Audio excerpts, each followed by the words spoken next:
please rise for a moment of silence followed by the Pledge of Allegiance and the National Anthem.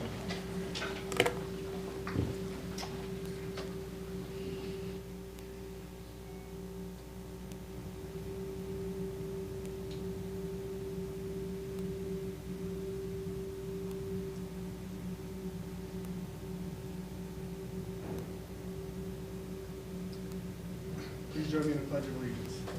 I pledge allegiance to the flag of the United States of America and to the republic for which it stands, one nation, under God, indivisible, with liberty and justice for all.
Thank you. Please be seated.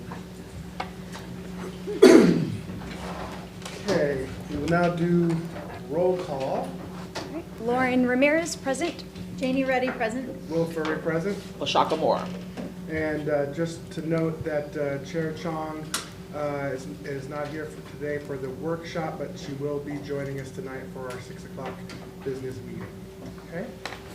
So we will now move on to board member liaison updates. Ms. Ramirez? All right, so we'll start with Belterre Elementary. At Belterre Elementary, there has been a very strong focus on family engagement and student-centered activities. So the school, they're currently participating in the annual family survey. So parents, you want to make sure you check your Parent Square, Facebook, email, any type of communication method to fill that out. It's a very important tool that they're going to reflect on progress and guide for any meaningful improvements. And I've also appreciated seeing a wide range of opportunity of student and family activities. So Literacy Week activities, academic clubs. So we have the Bobcat Brick Builders, but they also have a K-1 Bobcat Brick Builder. So for the little guys, it is very fun. So make sure you check again, Parent Square. You can still sign up. It's Mondays, and kids love it. And clear communication, so our ESOL families, they conducted the WIDA, W-I-D-A testing. So think of that, that's the Florida's annual English language proficiency assessment. So helping our students with English as the second language, you know, to kind of see where they're at and make sure they get the appropriate instruction, because we do have funding that's helping with, you know, individuals to help those students. So looking ahead, the PTO and SAC will be holding a joint meeting February 12th, and I encourage all of our families to participate if you're able to. And they also have a dance coming up, so check again, Parent Square. Matanzas, they, you know, lots of stuff going on always there. They have a strong sense of school pride. Their students continue to excel in their academics, arts, athletics, and leadership. The ACE drama and recognition of student leaders, student government, and let's see here, we have the Future Pirate Showcase coming up on February 5th. So anyone that's thinking about Matanzas, make sure you check that out or reach out to the school. And our band, we had a lot of students from multiple campuses win recognition, so make sure you give them a high five for that. EPAC, so Exceptional Student Education Parent Advocacy. So basically, a lot of our campuses, they participate in some type of support with our ESE students. So one example, I'm going to focus on the Best Buddies program. So that's actually at Indian Trails, but Best Buddies, they're focusing on our ESE students. So students are engaging with our ESE students in the programs. They're sponsoring the Valentine's Dance coming up. And Dr. Halliday also has her Kim's Corner e-newsletter. So if you don't receive it or you'd like to receive that, make sure you check that out and reach out to Dr. Halliday. It's very informative and awesome. So thank you, Dr. Halliday. Virtual Teen Town Hall. So I really appreciate seeing all of our students, middle school and high school students participating. They get hours for that, and Ava and Olivia, they spearhead that, so I always want to make sure they get the credit because it is a lot of work, but they're doing a great job. And February 12th, there will be a teen town hall, so it's online, focusing on youth vaping. So if you're middle school, high school, make sure you do RSVP. It's great. It's not boring. It's fun. So just think about considering joining that. FSBA, so Florida School Board Association, so that is one of my liaisons, so I want to share that. We will be traveling to Tallahassee, so myself, Miss Ruddy, and Mr. Furry, we're actually going to be going, some of us tonight, some of us tomorrow. We'll be meeting with Sam Greco, we'll be meeting with Mr. Tom Leek, our state representatives. We're going to present our platform that we all focused and worked really hard together. So there are several priorities, but our real main focus, we have to kind of just focus on a couple main things. So 2 things that we're really going to focus on are rural renaissance legislation. So this is going to help strengthen shared services and provide additional operation funding. I've talked about it multiple times. Last year we talked about it. So please, wish us luck. So we're going to focus on that again. And then also we want to advocate for updates for capital funding formulas so they accurately reflect all the students that we serve in Flagler County. So that would include our pre-K students, okay? That would include our adult career education students. So right now they're not in the formula, so we're gonna advocate for that. We're hoping to secure millions and millions of dollars, so wish us luck. We'll be heading that way, so that's all I got. Thank you. All right, so I'm gonna start with an update regarding federal relations. Part of my liaison area is to keep abreast of some of the things that are happening legislatively. And on the 16th, we had a meeting that was sponsored by the FSBA where a liaison to the federal education policies and financing information was there and presented a great deal of information. So I'm going to go through some of the highlights here. And I want to be clear, these are federal. But we know that the decisions that happen on a federal level then trickle down to the state level. And they shared with us some communication and social media assets that I'll provide to the superintendent's board and Mr. Foley, where we could review and approve what we would like to message around our advocacy of these items. So first, there is ongoing volatility in federal education policy, specifically related to significant proposed education funding cuts and uncertainty around fiscal year 2026. Overall, there's an administration's fiscal year 2026 skinny budget calls for a 15% cut to the U.S. Department of Education, which in dollars equates to about $12 billion, again on a federal scale. Major structural shift for K-12. There's a proposal then to combine K-12 formula and competitive grant programs into a single K-12 simplified funding program, which would result in a $4.5 billion reduction. So right now, the fiscal year 2026 funding stands in the administration proposal, a total of $66.7 billion for education, with broad elimination and reductions. The Senate, their version currently sits at $79 billion and largely maintains current funding, rejecting major cuts. The House committee initially signaled that they wanted to go in the direction of deeper cuts, including Title I-A reductions, but later moved more toward a bipartisan funding and a bicameral bill passing the House 341 to 88. Examples of proposed program elimination reductions if the administration's proposal moves through. Teacher quality partnerships estimated at $77 million. Preschool development grants of approximately $315 million to be eliminated, and federal work study at an 80% cut. Of specific note is special education and civil rights impacts. Office for Civil Rights proposed a 1/3 budget cut, and IDEA notes mention some proposed increases to IDEA grants, but consolidation of special education activities. One item to note is that with the dissolution of the Department of Education, that has been going on, and the question was, what is happening with the personnel who were retained in terms of their expertise? There isn't clarity on, let's say, if somebody had expertise in special education, were they transferred to the department that now manages those activities? And so that would be especially difficult for states now to collaborate and liaison with multiple departments within the federal government. So more information on how that reorganization is happening will be coming forward as well. See here, another item is that the federal programs are entertaining going with a voucher program. We in Florida are well aware of this type of a program, but it's not yet at a federal level. And so they are opening up these types of scholarship and voucher options and tax credits for donors. And there's current legislation in the works to open that up. A final item on the federal level to be aware is education funding and Medicaid.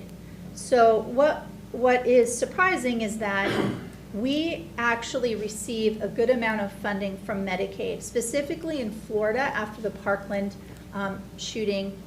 There was a move to put student mental health services, and if students, and a lot of that funding comes from Medicaid. So it could involve both healthcare related, mental health services. The issue as it stands is that Florida, first of all, last year had issues in terms of how our Medicaid was being essentially billed and processed, and our Medicaid reimbursement was therefore essentially frozen until we can improve the accountability of our funding. And so that work is currently underway at our state level and complicates the issue where at the federal level, considering undergoing Medicaid cuts will further delay our ability to be recouped those particular funds. So we'll keep you up to date in terms of how that's moving as well. Some other liaison updates include Tobacco Free Florida. I met with that group last week. We are missing liaisons at Indian Trails and Matanzas.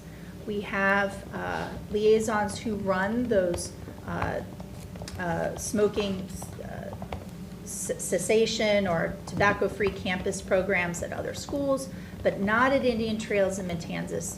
And so I really urge our faculty to step up, and I'll be speaking perhaps with Ms. Moore and Ms. Wormack to determine if there's a possibility of having a stipend for such a position. Rimfire is having their literacy night this Thursday at 5:30 p.m. Also, their Future Problem Solvers teams are currently raising money for their state competitions, which happen in March. Flagler Palm Coast on February 10th is hosting a Classrooms to Career programs, where it's almost like an open house. You can come in and explore some of their course offerings, such as the Air Force ROTC, Agritech, Allied Health, Building Construction Technology, Culinary, Digital Media, Video Production, Entrepreneurship, Fire Academy, IB program, and vet assisting. I want to congratulate both of our high schools in increasing in their graduation rates.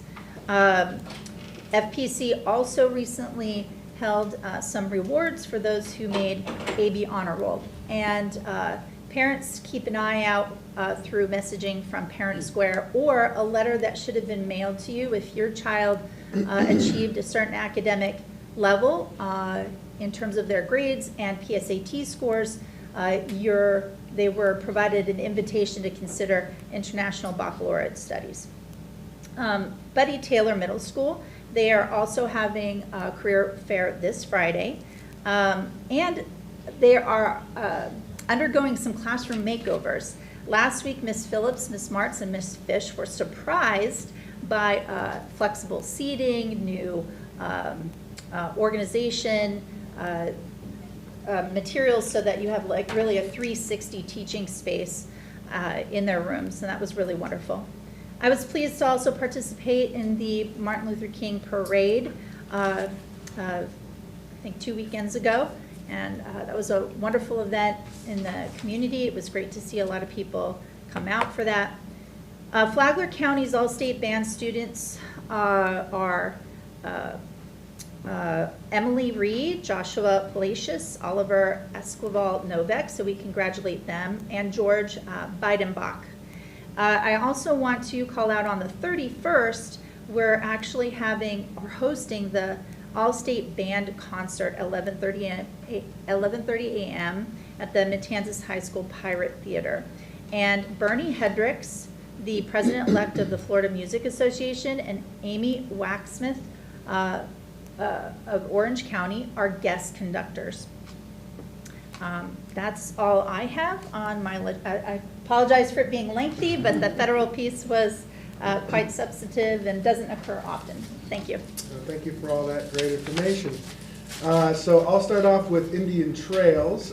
They have a heart screening day coming up here on Thursday, April 16th from 5 to 8, and that's going to be held at Matanzas High School Locker Room. So you can participate in that if you'd like. But something that was really great recently was the College and Career Fair that they had, which was a big success and exposed kids to different opportunities for their future. And this was sponsored by the Education Foundation, and grateful for them, and as always, and all the things they do for us. But they also had a passport where the kids would go around to the different booths, and there was a drawing, and let's see, 5 students received a $50 gift card from that drawing. So that was another generous gift from the Ed Foundation, so thank you again for that. They also have their Valentine's Day dance that's coming up here very soon on February 6th, and there are eligibility requirements. Everybody be on their best behavior. Do you want to go to the dance? And that also includes, they have announced their 8th grade end of the year SeaWorld trip, and again, eligibility requirements are attached to that as well. So that pretty much wraps up Indian Trails. Let's move on to Old Kings. And Old Kings, at the last SAC meeting, Principal Freeze and her team, they did it's their mid-year review, but they call it their halftime huddle. And so I just love how they get creative with the things over there. But they shared the numbers, the stats, put the strategies in place. Things seem to be moving along nicely there, and very encouraged for the end of year results at Old Kings.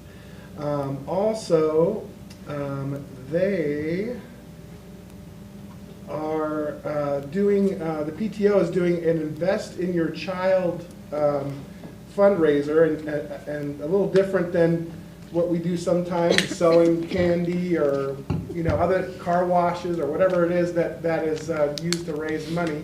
They're asking to invest in your child by, you know, sending in a donation for that and skipping all the other stuff. So, some parents might appreciate that. Some young ambitious entrepreneurs may have missed that. So I don't know. We'll see. but the monies are going to go to worthy causes for Old Kings, which are field trips, fall festival, teacher training and appreciation, 5th and kindergarten promotion ceremonies, PE equipment, classroom supplies, and special teacher requests. And they do come to the SAC meetings and ask for things, and in most cases they're granted if the funds are there. So it's great that we have these supports, and I'm really grateful for the participation of the parents, you know, especially at Old Kings. They have a very active PTO and SAC participation, and the extra help and the involvement means a lot, because when you invest in your child's education, they're going to do better, and they're advocating for everybody. That wraps up Old Kings. I am on the Traffic Safety Board now, the Volusia County, Flagler County. That's not meeting until later this month, but we did have a little workshop, and you know, recently we had news that one of our students was hit on an e-bike. Thankfully, no serious injuries, but at the request of some of my colleagues here, I did bring that up at the workshop, and there is some legislation that's being proposed right now that will hopefully bring some guardrails here for safety, and we'll be talking about that more. So as I attend that meeting, I'll come back with more details on that subject. Also, really looking forward to traveling to Tallahassee along with my colleagues here to meet with our state representatives and advocate for you while we're up there. And you know, it's important. It's a great opportunity that we have to get face time with our state legislators, and hopefully encourage them to fulfill some of the things that Ms. Ramirez mentioned earlier in her liaison update. So that will wrap up my updates for today, and so we shall move on with today's agenda. And do we have any changes to the agenda today, Superintendent Moore? We do not have any changes to the agenda. I do want to bring to the attention of the board and to the community that I will have to step out of the meeting shortly after 3 o'clock. I'm thankful to be able to participate in Leadership Florida. We have a virtual meeting training today, and so I want everybody to know that, you know, I'm not going to just leave abruptly, but I will be stepping out, but our team will take notes and we will follow up on any additional information. Excellent. Okay, since there are no changes, I'd like a motion to adopt today's agenda. Move to Okay, Second. Okay, moved by Ms. Ruddy and seconded by Ms. Ramirez. All in favor? Aye. Aye. Opposed? Hearing none, we will move forward with this agenda as stated here. That leads us to public comments. Anybody signed up for public comment today? Yes, we do have one person signed up, Cheryl Massaro, Oh. and she's going to comment on item 2.02, board member liaison updates. Okay, very good. Welcome, Thank you. Ms. Massaro. It's better on this side. No restraints. Board, superintendent. Okay, every November, each of you select a number of liaisons to represent. Being a liaison means you're a team member. Means that part of that means you go to meetings, not just read minutes from meetings, but that you're there. You build those bridges with people. This past month, couple months ago, we lost a board member. He had a number of liaison responsibilities. Have they been adopted by any of you so they are fulfilled? That's an important piece that needs to happen. I don't know if it has or hasn't. I hope that they have. All right. I went back through a number of school board meetings, this particular workshop, to watch liaisons, to see how they reported. We have a number of school board members that do a wonderful job. We also have a few that don't. Actually, we even have one that does very little. So I am asking you that you look at your assignments, you bridge those gaps in between, start representing the community as you should, and then report at these meetings. It's important that they have those contacts. That's part of dealing with the community. Everybody knows who's who, so I don't need to name names. They know what they need to do. And I'm asking you that they do that. Because this August, we have a very important election coming up. It's one that spins the difference on this board. I'm going to make it my personal ambition to make sure that the general public understands what a school board member's role is, what they're supposed to do, and not just fly by the seat of their pants. So I declare that now. You know what's coming. You know how it's going to work. And we'll just continue doing that. And it's going to be School Board 101, so people understand what's in it for our people that are running, our candidates. Because it matters. It matters that this board gets solvent. It has to happen. 4 years ago, 3.5 years ago, it got flipped terribly. It created a number of issues. And I have certain people that are responsible for that. I'm not going to let that slide. People are going to hear it, and they'll hear about it. So please, continue. Those of you that are doing a great job, do it. You're doing a good job. Those that aren't, do better. Thank you. Thank you. Okay, so we're going to move on, and we're now to agenda item 6.01, Strategic Plan Spotlight. We have Dr. O'Brien and Mr. Reynolds. We brought And Mr. Freeman. the crew with us. The crew up with us. Looks like you got the whole team. Excellent. Comments. Come on up. Hello, come on over. All right. All right. Good afternoon, Board. Vice Chair, Superintendent Moore. We are here to provide a brief update to our Goal 5 of the strategic plan. So we will be spotlighting operational efficiency. Really what this goal is focused on is ensuring that our school district operates efficiently and effectively so that we can optimize our resources that support teaching and learning. Also that we establish standard operating procedures among all of our departments so that we can have responsive and integrative systems that are fiscally responsible.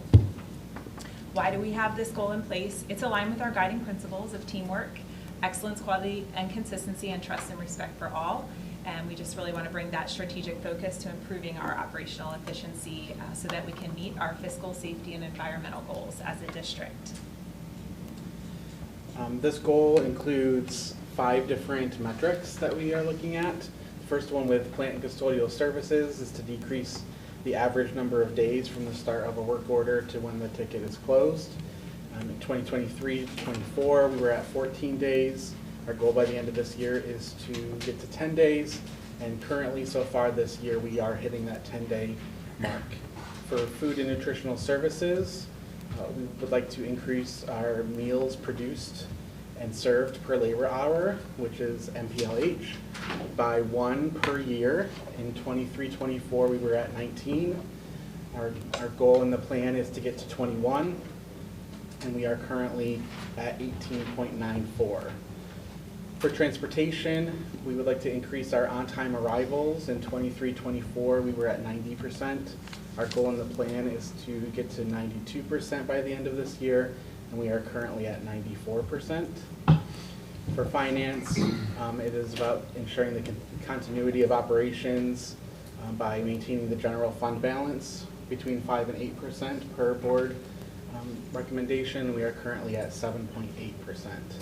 And then finally in technology, we added this for this 2-year extension to develop and implement a comprehensive professional learning plan centered around technology and education and artificial intelligence by 25-26.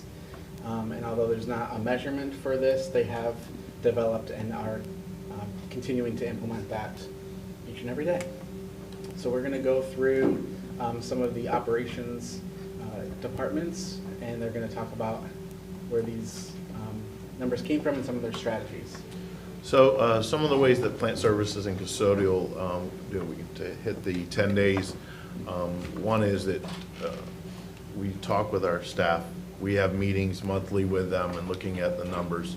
Our department, we also, to try to reward them, we have an employee of the quarter, and part of that is we throw some of the metrics that we're using in here to say if they get that, whoever has the best metrics, then they get a award per because we're broken into 3 zones, so 1 from each zone, just to give them a little incentive to help with the numbers and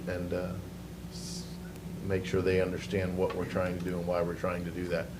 Do you have any? Yes, with the custodial department, hitting our goals sometimes take cooperation from the administration, collaboration with other departments such as plant services. Sometimes I have to reach out to them for dates or funding and manpower, and taking advantage of days when students are not in, like teacher work days or spring break. So that's the way we are hitting our goals. This next slide, you go, I just was showing here the total amount of requests, and the biggest thing is the average request per day is 32.8 days of, and we're not using the weekend, obviously it's Monday through Friday, but that's what the average is that we, between the 2 departments, that we get on an average day. Scroll down one more. And this here, when I took this screenshot, it's showing that we were at an 8-day completion. You know, when I looked at from the start of the school till now, that's where we got up to the 10. So, you know, we're still trending in that area where we need to be. Sometimes that quarter's a little bit lower, depending, and this is over the holidays. So obviously we didn't get as many work orders and staff. So it's nice to see that 8, but I just wanted to make sure if you guys did see that we are still trending right around the 10 days, which is what our goal is. Okay. We'll go down to food services. Good afternoon. As you can see, we had a lofty goal of 21 meals per labor hour. We're currently at 18.94. We're trying to balance, and I look back at last year when Ms. Bush was sitting here, you know, the 2 metrics are participation and meals per labor hours. We're really driving that top number, trying to get more students in. We're currently up about 9% in sales from last year at this time. However, I have to parse that by saying we also, in 2024, had 2 hurricanes, so we missed 4 to 5 days. So I do take that with a grain of salt that we're up. So what we're looking at now is we're working with our vendors. We just had one in this morning. We're looking to make sure we don't get menu fatigue, bring some new stuff in the spring so students keep coming. We looked at last year's numbers and saw that kind of drifts off towards the end. We're trying to maintain our staffing levels to provide the service. And by doing that, by keeping the staff, we can do that. So now it's just getting the students energized. I know last year at this meeting, you were asking them, if it's free, why aren't they coming? That's $1 million question in food service. It's free. They should know. And we average out 68% of students for lunch and about half of that for breakfast. And it is just getting out there and talking to the students, talking to the principals, getting the staff involved, and getting the students to come in and have a nice healthy meal. So I think we're on a good trend this year. If we can finish out the spring, bringing more students in, bringing some energy in there, I think we can get close to 21. Ms. Bush also mentioned some of the infrastructure challenges we have. We do have a serving line update coming at FPC this year. It's a 25-year-old serving line. Some of those lines take 4 people to serve a student. That's going to change up a little bit. There'll be a little more prepackaged items for students, so grab and go a little bit faster so we can speed up some efficiencies there. So we're looking at all options, but again, it's just really driving the students in, bringing more students in. We're not looking to reduce force. We have a great level, great employees doing a great job. We just got to embrace the students, get them in, whatever we can do in that regard. I know Mr. Ramirez's children love feeding. Yes, a lot. And then we'll move on to transportation. All right, first of all, I just want to let you know Mr. Walker is teaching a class to new drivers, and he was running a little bit late, so I'm just going to fill in for him. He was on his way, but I can talk a little bit about this. So what we're doing in transportation is we're looking at our tier alignment where we can with, moving routes, adjusting our routes. We just recently had done our internal route audit where we've looked at each one of them to optimize, where the location is versus the students and how we can make those a little bit shorter. Our student ridership and tracking, optimizing those loads. One of the things that we were fortunate to have this year is we have a full routing staff. We also have a full supervisor staff, and we have a coordinator of transportation, which has been a big help to help the director there.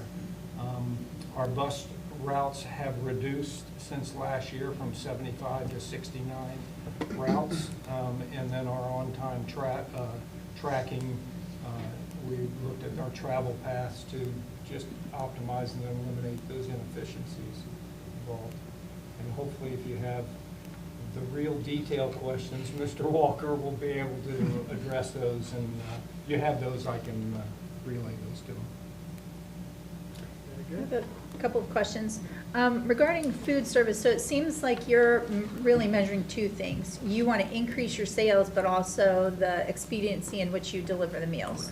So when you're saying, so I'm guessing how are both of those then measured in that 21 meals per hour goal? Meals per labor hour.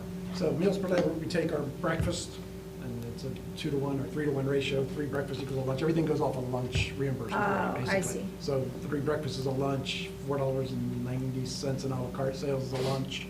Lunch is lunch. After school supper program counts as 1-to-1 as well for reimbursement. So we take those numbers and come up with a meal equivalent for the day. And we're taking that meal equivalent, trying to think of who I can't reference on the top of my head. Say we have 1,200 meal equivalents, and just divide that by the number of employee hours that work that day to get that meals per labor hour. Okay. So how many meals, basically, how many meals did he produce today? We want him to account for 21 meals per day for everybody, for every person in the building that day. I see. So when you're looking at this combination of student interest in what we're serving, right?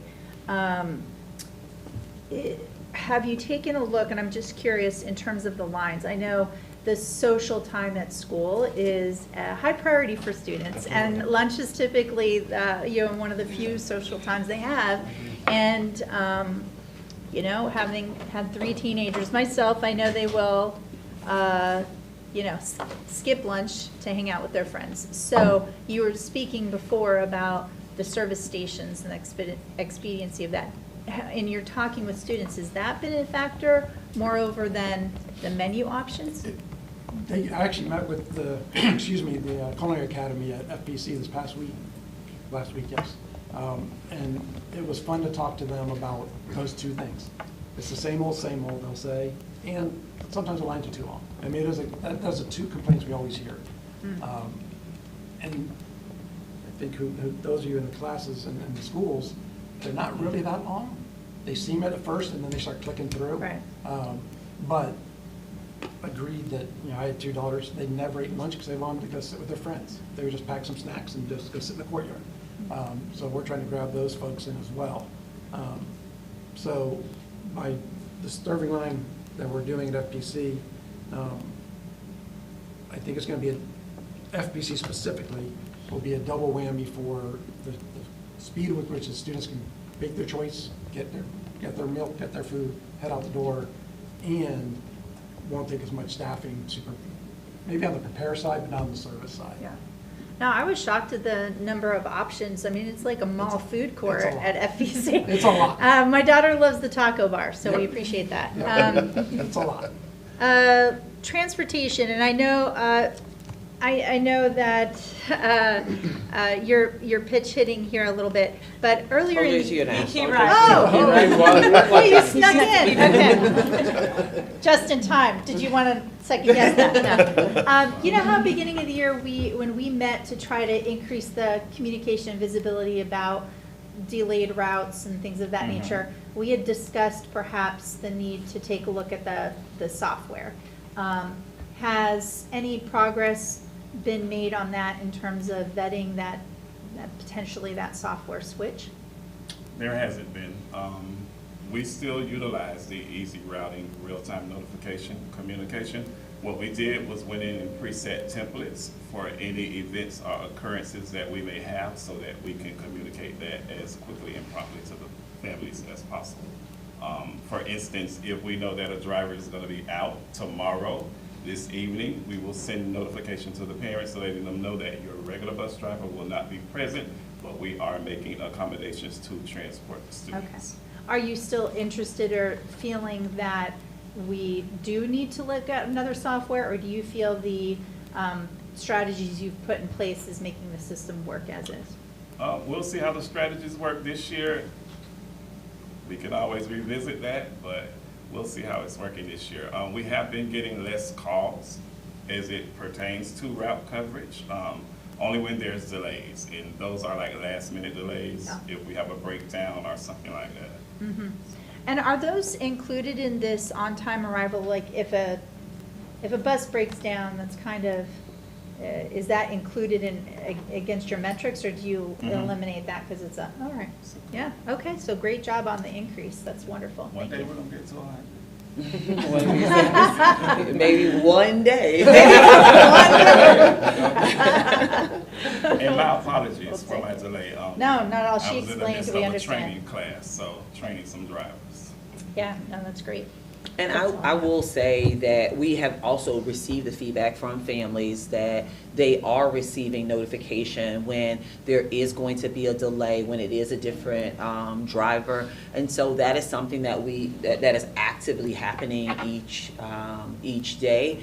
And you know, when the bus is late, that one day, you know, it feels like it happens all the time, but when we really look at the data, our buses are really, our bus drivers are doing a really good job to get to their locations on time. There are some areas that we have to continue to look at those routes for those schools that the routes have been consistently running behind, and so that's something that we also do. The reality that we also face, and this board, you get to experience that, is when we have to make an adjustment because we have identified a bus that is consistently running behind. Sometimes the parents don't really want that. They don't appreciate that because it does cause for their child to go to a different bus or a different driver. But we're trying to, it's important that our students are arriving to school on time each day, and then we can get a good estimate for their arrival back home.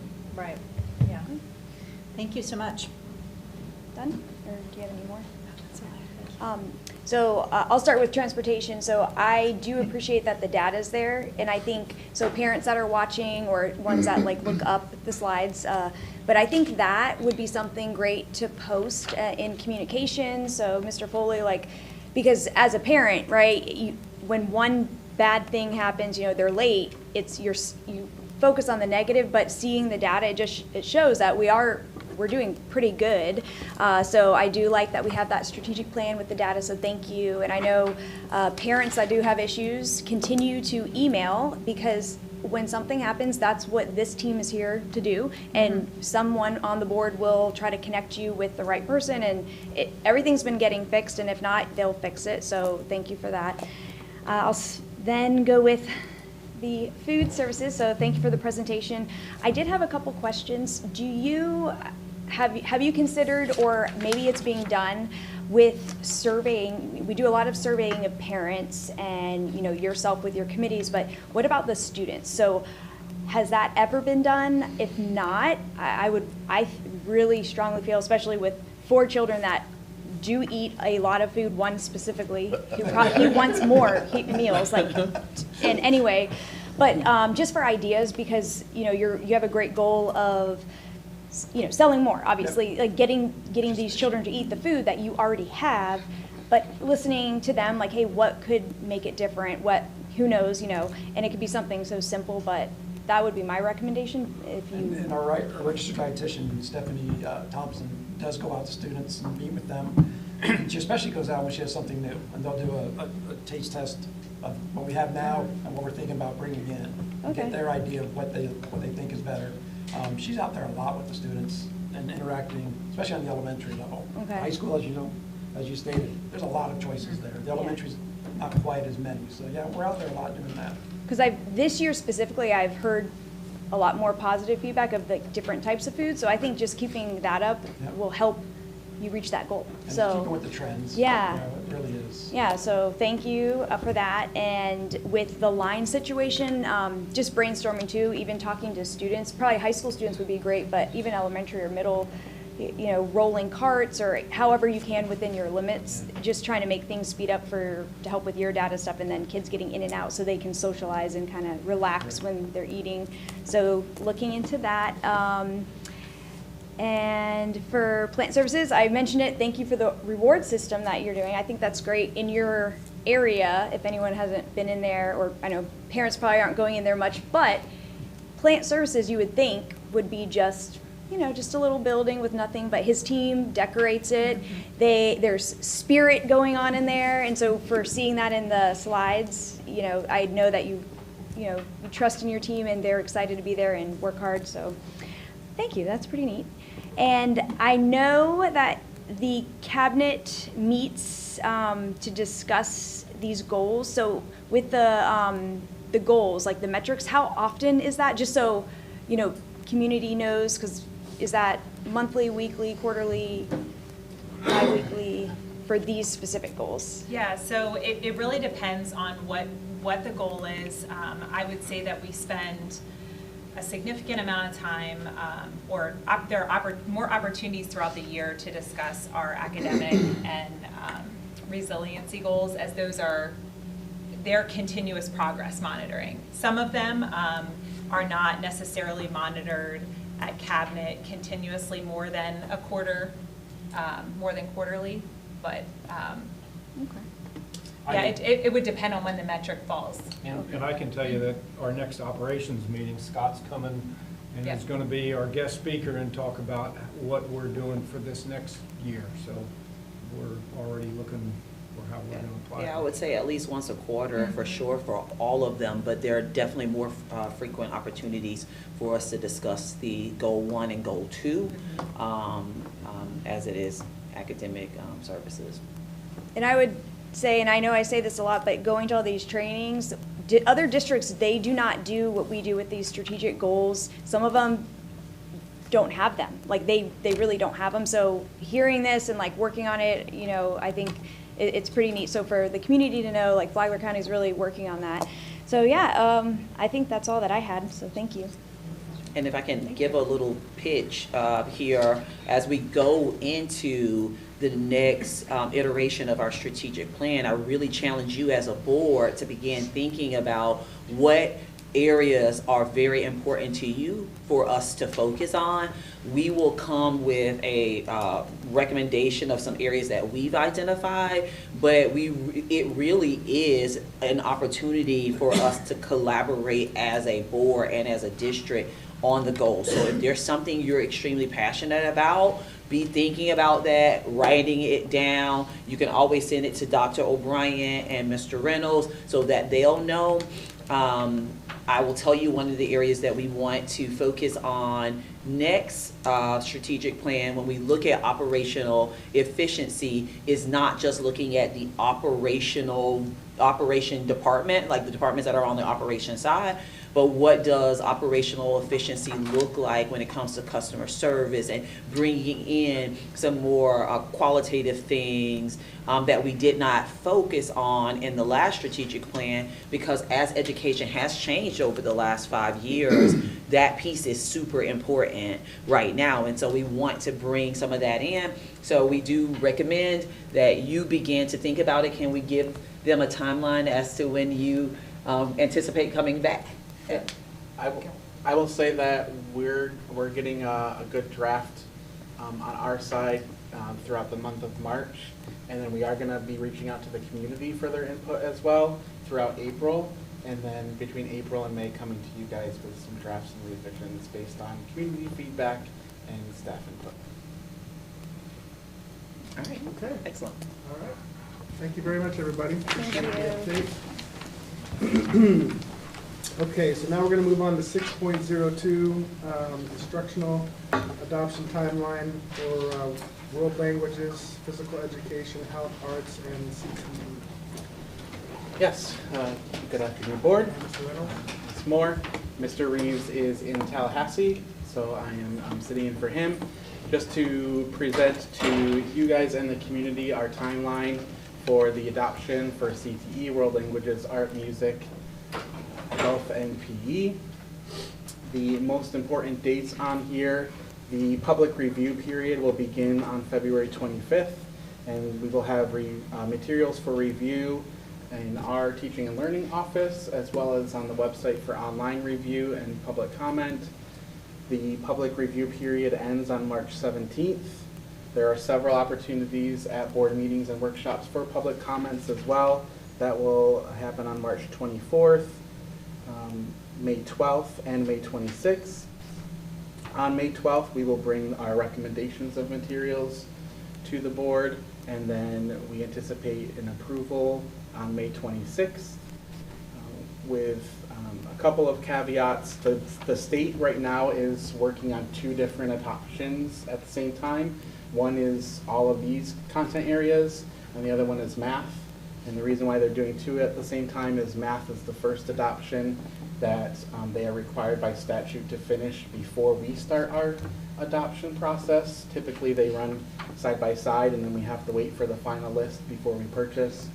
But the new statute kind of flips that around. So their priority at the state level is the math adoption because it is in statute as far as the timeline goes. So some of these dates may have to be adjusted depending on how long it takes for the final approval list to be published for these content areas by the state. Some of them are already approved, but they're working on some appeals with the publishers. And then also because a lot of these courses are elective courses, we plan on adopting as many courses as we can, even if we don't currently adopt or offer those courses, so that in the event that we do want to offer a course, we have a material already adopted in the district to purchase. Can you shed some light on how this adoption relative to the career and technical education rules? Because, obviously that's pretty broad. And so is this adoption material really more towards the general career and technical education awareness and skill building that's in the standards? Or are you talking about, okay, like our construction technology program? It is these materials? Course specific. So wow. Okay. Each course that we offer, some courses will only adopt and purchase teacher-facing materials because they don't really need student-facing materials. Some will include student-facing materials. And then a lot of our CTE programs also use supplemental materials with their industry certifications. Right, okay. And so what was important in what you said to me is we're looking at potentially expanding some of the offerings that we have for career and technical education in the high school. Specifically, we're going to view Seminole County, who has a really robust program. So what you're saying is you're going to adopt not only for the courses that we currently offer, but the broader expanse that's available, and that won't cost us anything, but it'll quicken the procurement process should we wish to buy those items. Is that what I'm understanding? Yes, I wouldn't say we're going to adopt for every course because there's hundreds of them in CTE, but we are including some courses that we currently don't offer in anticipation of potentially offering them in the future. Do you have a list of those? I'd like to see what's currently in that list that you're entertaining, and if there's a list of what's available. I'm just curious to see where the growth is potentially planned. I will give it to Mr. Evans to get that. Super. And Thank you so much. when he sends it, if he'll send it to the entire board, please. Another part that was important in what Mr. Reynolds was sharing is really around the opportunity for families and community members to review the materials. And so this is something that comes up quite often. So it'll be, what is available will be available online, but it's also available for you to come and look at the materials in our teaching and learning office. And so we definitely recommend that our families do that as well as our community members. And that's what, so I was going to bring that up. So do you feel, or you and your team, that we have challenges of getting the public to come in or even go online for review? Do you feel like it's been a challenge? Like, would it help to have more? I feel like in the past couple of adoptions, we've had a lot more online reviewers than in-person reviewers. Any feedback we welcome and we bring to our committees for the final recommendations. But historically, over the last couple of adoptions, it's mostly been online reviewing.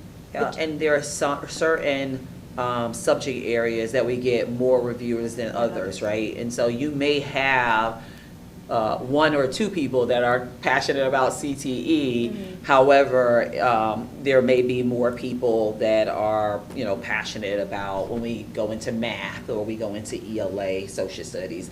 Those are the areas. But all of these different areas we are going to be adopting. And so we do need community members and families to review the items.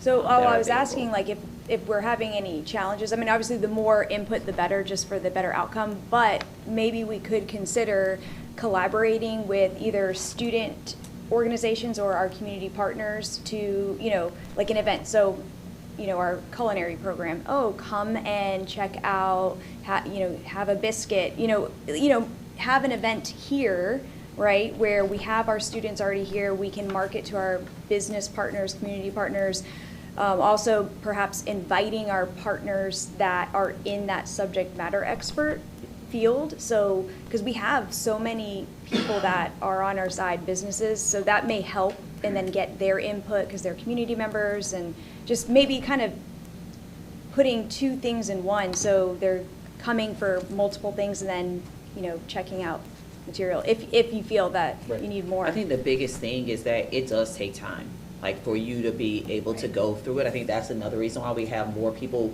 reviewing online, because it does take time to go through it. If you're going to go through it really looking from the level of the rubric, it takes time. Mm-hmm. There are some individuals that when they review it, depending on what topic it is, they're looking for specific areas of specific topics, right? I'm going to pick on math again and say, if someone's coming for math, they're like, I want to see how long division is being taught, right? So they're coming in and they're looking at that specifically. And that's great. We want the feedback, but we really want people that are going to look at the entirety of the resource that we are considering to adopt. And no matter how much feedback we get, board policy dictates we have to have a parent on all of our committees. Mm-hmm. So part of the final decision will be community views as well. Mm-hmm. And just for clarity for everybody, we are adopting what's already a truncated list from the state, in which they've gone through a pretty extensive process where they too garner feedback. What we're looking for is maybe what's more specific to our community needs, right? And I would say, to Ms. Ramirez's point, the partnership with the businesses that we have in the area would be insightful to determine which programs we pre-adopt, mm-hmm. right?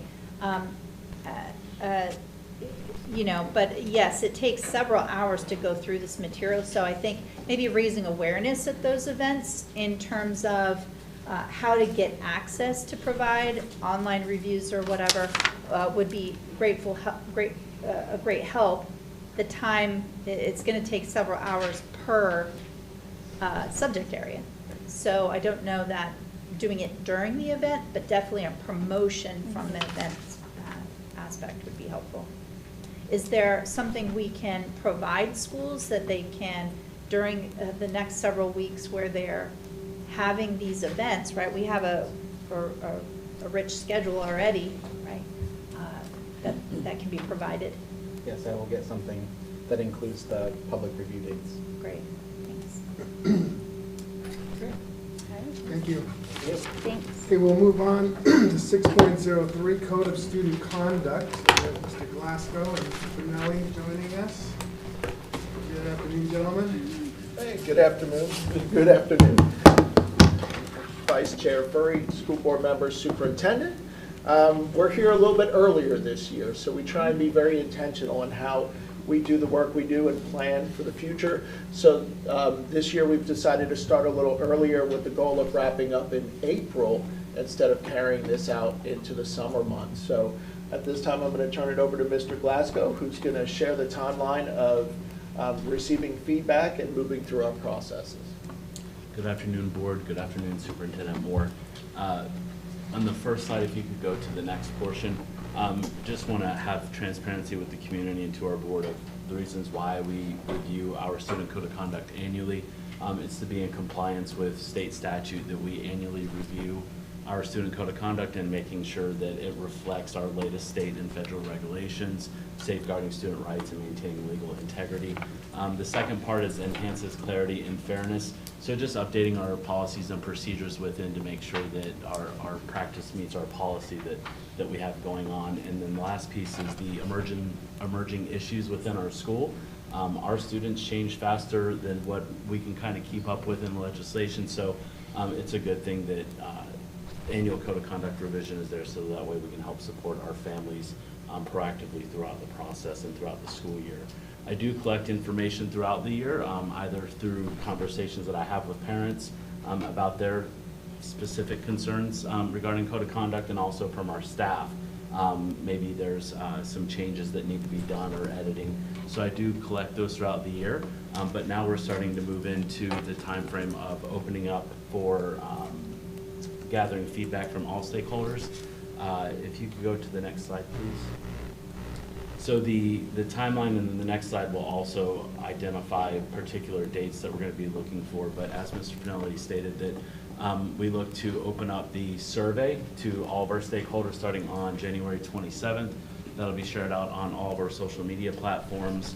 And then we'll go in more detail with our staff and then into some community events that I'll talk more about on the next slide. But our goal really is to get through the bulk of the work through February and beginning of March, and then bring it to the board for finalized approvals, and then that way we can actually do the official posting and then have it done within the 30-day timeline before the end of the school. Why that's important to us is that my learning experience from last year was that our teams were kind of rushed with all the other pieces that go into this. So student code of conduct feeds into our discipline matrices and feeds into some of our procedures that we do internally. So we want to make sure that our teams have this before we even go to the summer so that they can just have everything aligned before they go into that time frame. Can you go to the next slide, please? So we do, today we're here to talk about the informational meeting portion. Feedback survey will open up today. I'll work with Don Foley and his team starting today about pushing it out through our district website and on all of our social media platforms. From there, we'll roll it out to our leadership team, which is our principals meeting. And then from there, I'm going to reach out to our school board members individually and ask for a one-on-one session to gain your specific feedback. And then we'll notify our school or our district and school-based admin teams on the 6th of February. I'll roll it out to the deans as well during February. And then some new things that have came about that I thought would be beneficial is that we know that we do our teen town hall where we gather student feedback, and it's led by our student school board liaisons. We'd like to do something similar and have it being a student voice session specifically for student code of conduct. Both of our student board members have already agreed to do it, so we just have to work out the details of it. But that is a session that we'll do just for students only, and we'll gear topics and conversation pieces around revisiting our code of conduct overall and how it applies to our students. And then the next portion would just be kind of going back through, coming back to the board, providing updates, gaining feedback, and then hopefully being able to seek approval at the fall business meeting on April 28th. Can you go to the next slide, please? So the survey is already open and ready to go. We did create a QR code so that this is the QR code that's going to be shared out with everyone. And then really, we're just opening up the season to student code of conduct revisions. Does anyone have any questions? Well, you answered my question about the student voice session so I really like that idea. I was going to ask what was your plan of doing that? I do feel student input is important.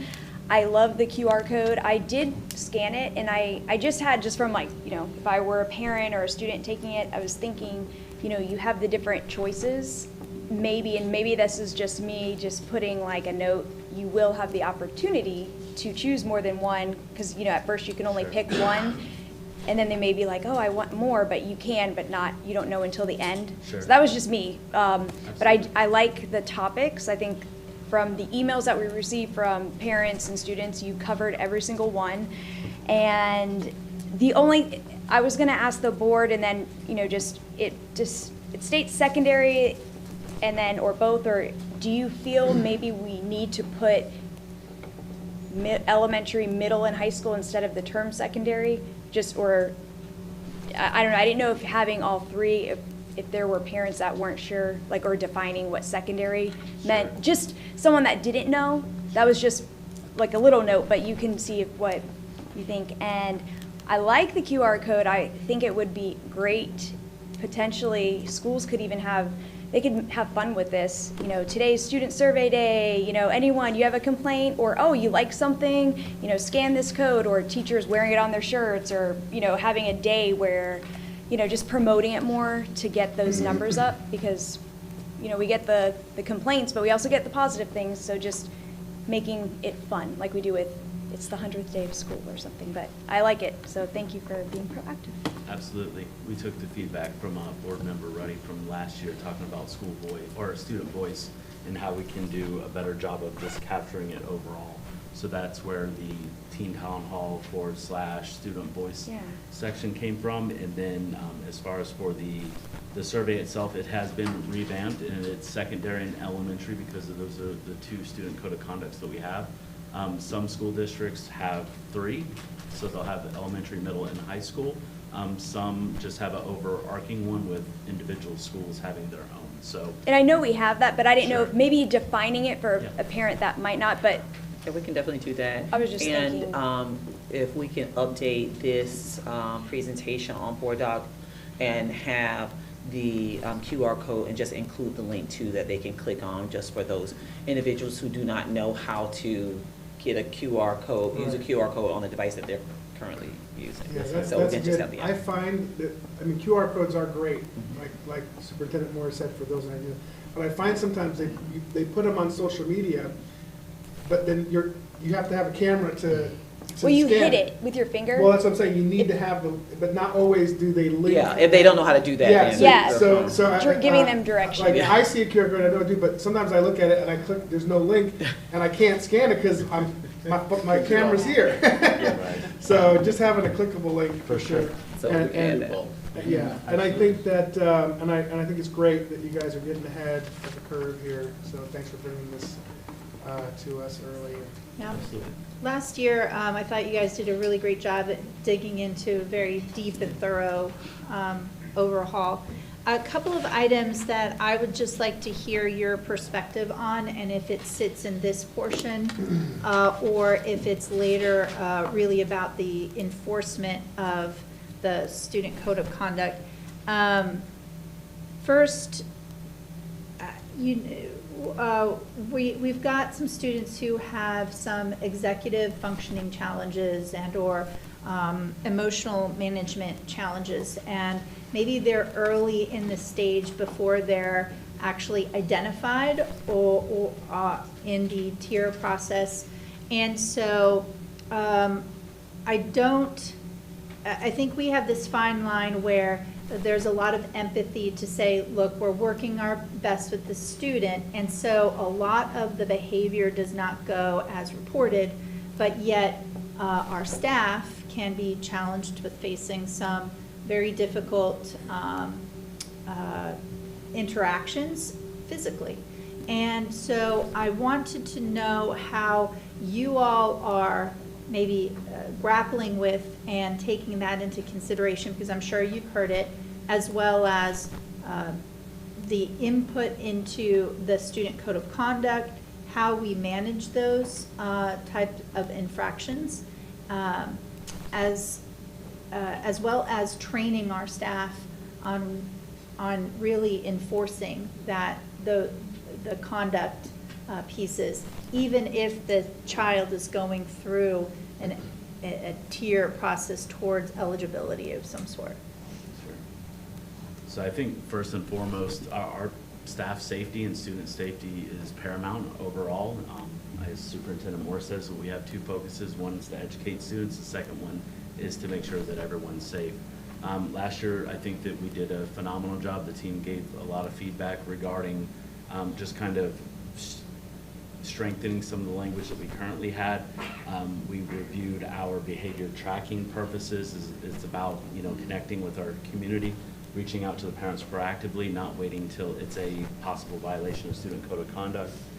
To your point, if we're collecting data on a student to help support them behaviorally, I know that Dr. Halliday and her team are seeking some options as far as data collection and working through that.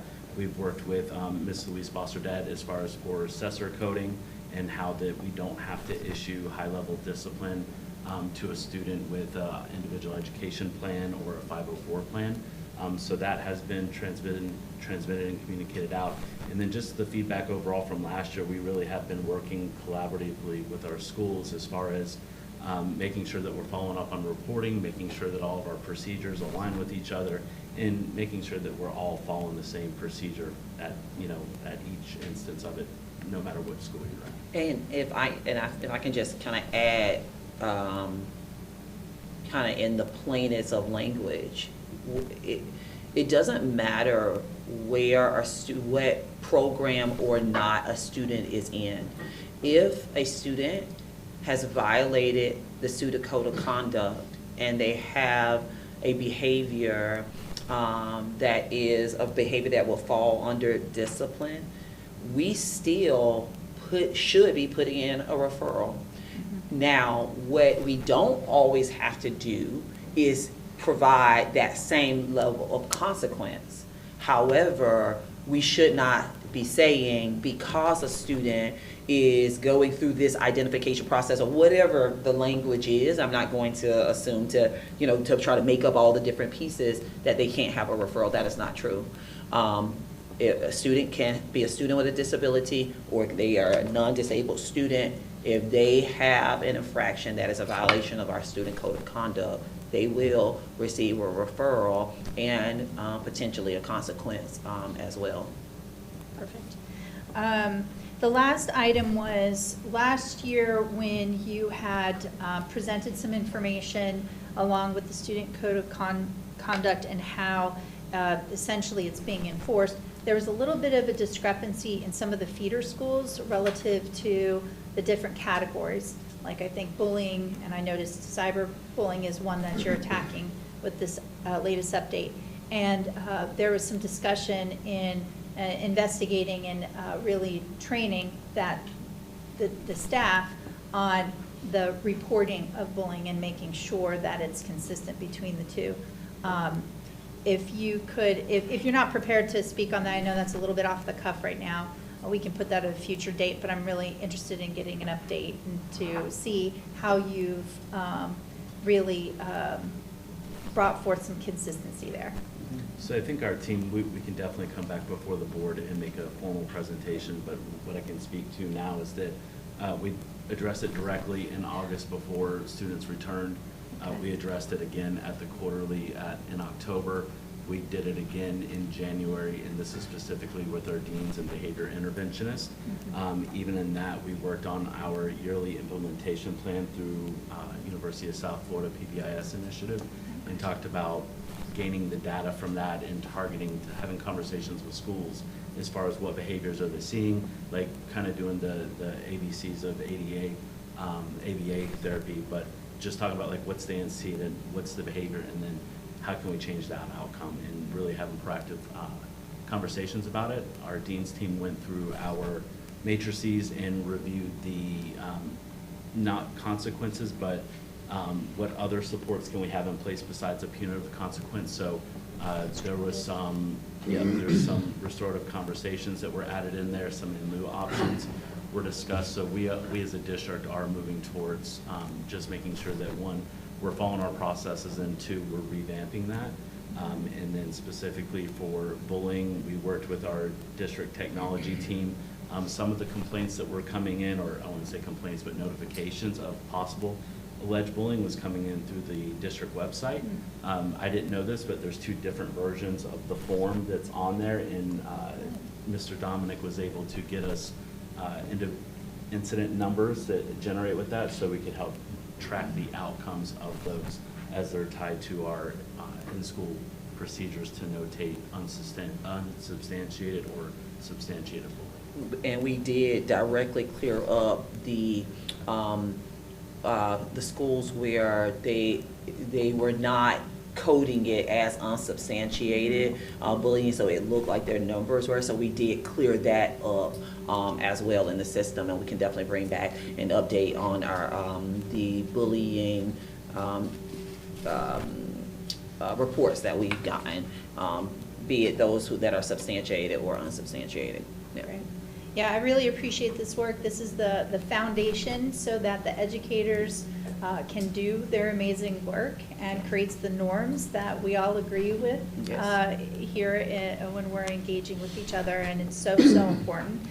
So I'm really looking forward to this next round, as I thought you guys did a fabulous job the last revision cycle. And I do hope that our parents and our community, they see this and see that we do respond, we do take the feedback, we do go back and we implement procedures to help us be better.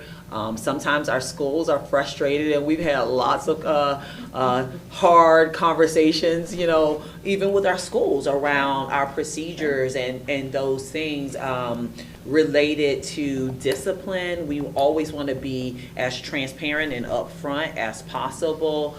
But I will tell you, and it's not something that I'm here to boast about or any of those things, but we are committed to ensuring that our schools are safe. And if a student is making a poor choice that causes our school to be unsafe, then we are going to apply appropriate consequence to that. And we try our best to work with our families, work with our students, but our students deserve to be in a safe environment. Our employees deserve to work in a safe environment. And so we have consistently done that. You know, sometimes that doesn't make everybody happy, but we got to have a safe place for our kids to go to school and a safe place for our staff to work. Well said. Thank you. All right. Thank you, John. All right, thank you very much. Okay, so we're moving on to operational services, 8.01, and we have energy savings presented by Mr. Bush. Yeah, this is Good afternoon, And Board team. Superintendent. But I'm bringing 2 of my project managers up so they can be when we can flow through these, hopefully. I have Chuck Coates and Joe Kecky here. So the first one is we're going to go through is the energy and utility update. And what we're doing is just going over utility costs, see where we're at, what we're trying to do as a district. It's always a challenge with ever rising costs at the schools, and we continue to look for improvements. Next slide. Here's just a snapshot from 22-23 fiscal year through 24-25 with the usage in the first column, and that is kilowatts per hour, and then your total cost, and the average rate we've maintained as 11 cents per kilowatt hour. One of the things I do want to highlight, I did look up at DOE's annual report, and their average was $1.39, and I looked at 3 districts that are sizable that are the same as ours, roughly around there, which was Citrus, and they were at $1.33, and Highland was $1.23, In Nassau was $1.26. Per kilowatt hour? The square footage Oh, cost. I was like, No. what? No, it's for square. They'd be broke I'm sorry. immediately. Yes, No, okay. we're looking at square footage, and I just wanted to sorry. try to get another. Okay, thank you. A Yeah, reference. And Flagler, we're at $1.20. Okay. So again, with all four of those, we're still the lowest out of all four of those. So it just goes to show that, we continue to do improvement, even though that our usage is going up, and we've looked at, we haven't grown to be able to back that up. I feel that it's just the aging of our buildings and our equipment. It's an everyday, ongoing thing that we deal with. When things fail, we try to fix them as quick as we can. So, next slide. Some of the things that we try to do is during the heating, we try to maintain at 68 is the setting for heat, and then for cooling is 74. And then our after hours, we set it to, I know that a lot of people think we just shut the air off, and we do not just shut it off. Typically, if it just shuts off, generally there's a problem, not that we're doing it. And we try to do that at 78. That's very typical. One of the other things that we're doing is doing a lot of controls. Our controls are outdated in some instances, and it's very costly to change it. It's not just the controls, but that's why I put on the VAV boxes. And what that is, and you'll see some pictures that I put in here to kind of explain it, is in the classroom, that's what regulates the temperature. So it opens and closes depending on what the need is.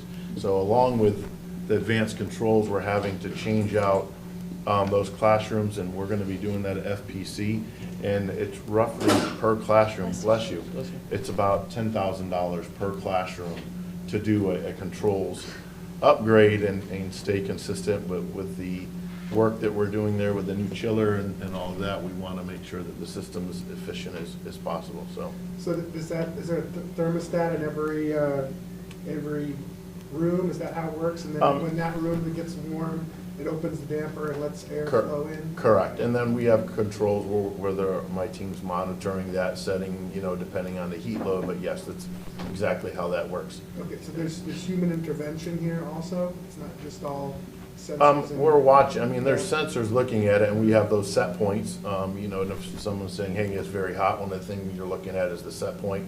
Sometimes they get stuck.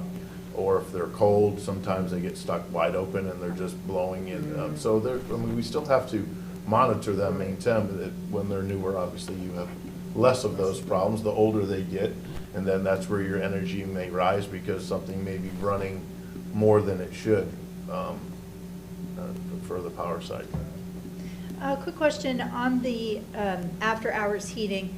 I'm assuming, though, that, let's say, the weight rooms and the locker rooms, they're not shut, or the temperature doesn't raise to that amount to account for the after-school sports activities? Correct. You're able to, yes, ma'am. by area? We set it up as, whatever that's going on at the school. Typically, custodial are at the school till between 11, 11:30, so that's when we'll do a major rollback. In the past, we've tried to do rollback like in certain areas. That becomes problematic because of custodial. For some reason, they had to change up, and now if we, especially in the summertime, we change that, and now that it gets hot in there and they're trying to work, and it just gets very daunting because someone has to physically then go in there and change that. It doesn't do it automatically. So we're always looking at what can we do to improve and how do we make that seamless. Some other things that we're continuing to do LED replacement in most of all the parking lots have already been done, but we're concentrating on inside in the classrooms and changing them out to LED. And we're doing right now, finishing up FPC with the major plant there, and then we started Matanzas, the documents and all that. We'll be doing the same thing up at Matanzas that we've done at FPC, and then once we finish that, we'll do rimfire to follow that.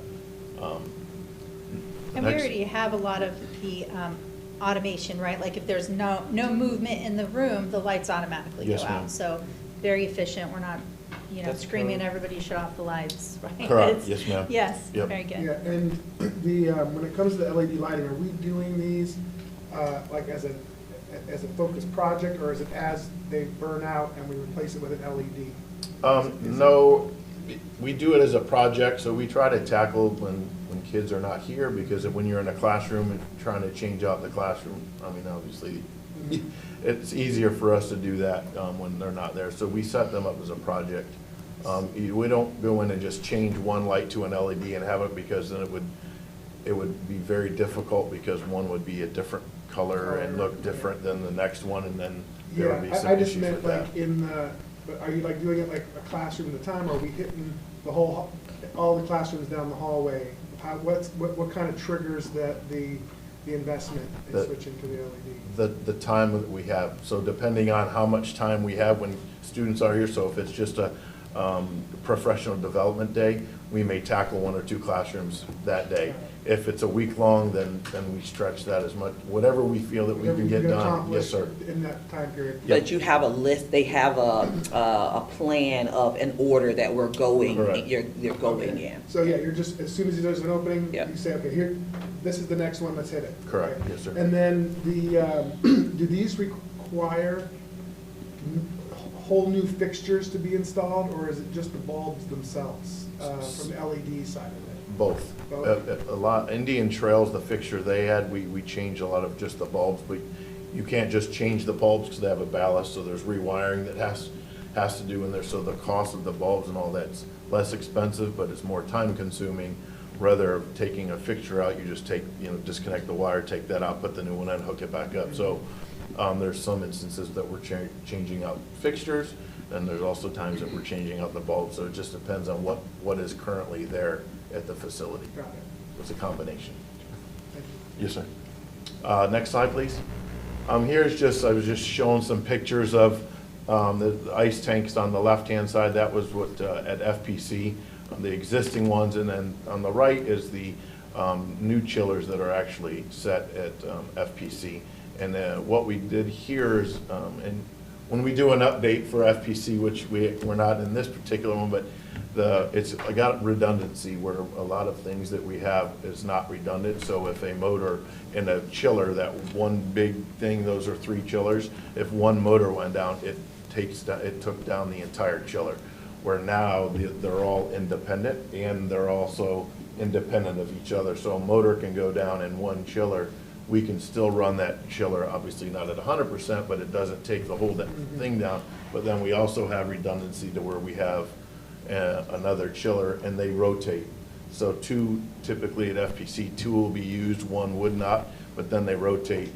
One, the other 2 will be used in the other. So that's one of the things that we're very excited about. Okay, good. Next slide. So in this, I was just trying to show on the left, that is a picture actually of Matanzas, and that's the VAV box. The top left is the VAV box, and then you have the ductwork. I was just trying to show so that way you'll have some context of what a VAV box or a fan power box. And then on the right is the old tower. Part of what energy-wise for water that we're doing is FPC, Matanzas, and Rimfire all have these towers, which are water towers, and we're going to air-cooled as opposed to water, because years ago, water was very inexpensive, and as we all know, water is no longer inexpensive. So that's why we're changing to going to air-cooled instead of water-cooled. Next slide. And this is just some other innovative things that we're doing with the crew. They're taking out inside the unit their large motors, and we're going to 2, they're smaller motors, but they work. There's no belts. It's more like a direct drive, if you're familiar with that.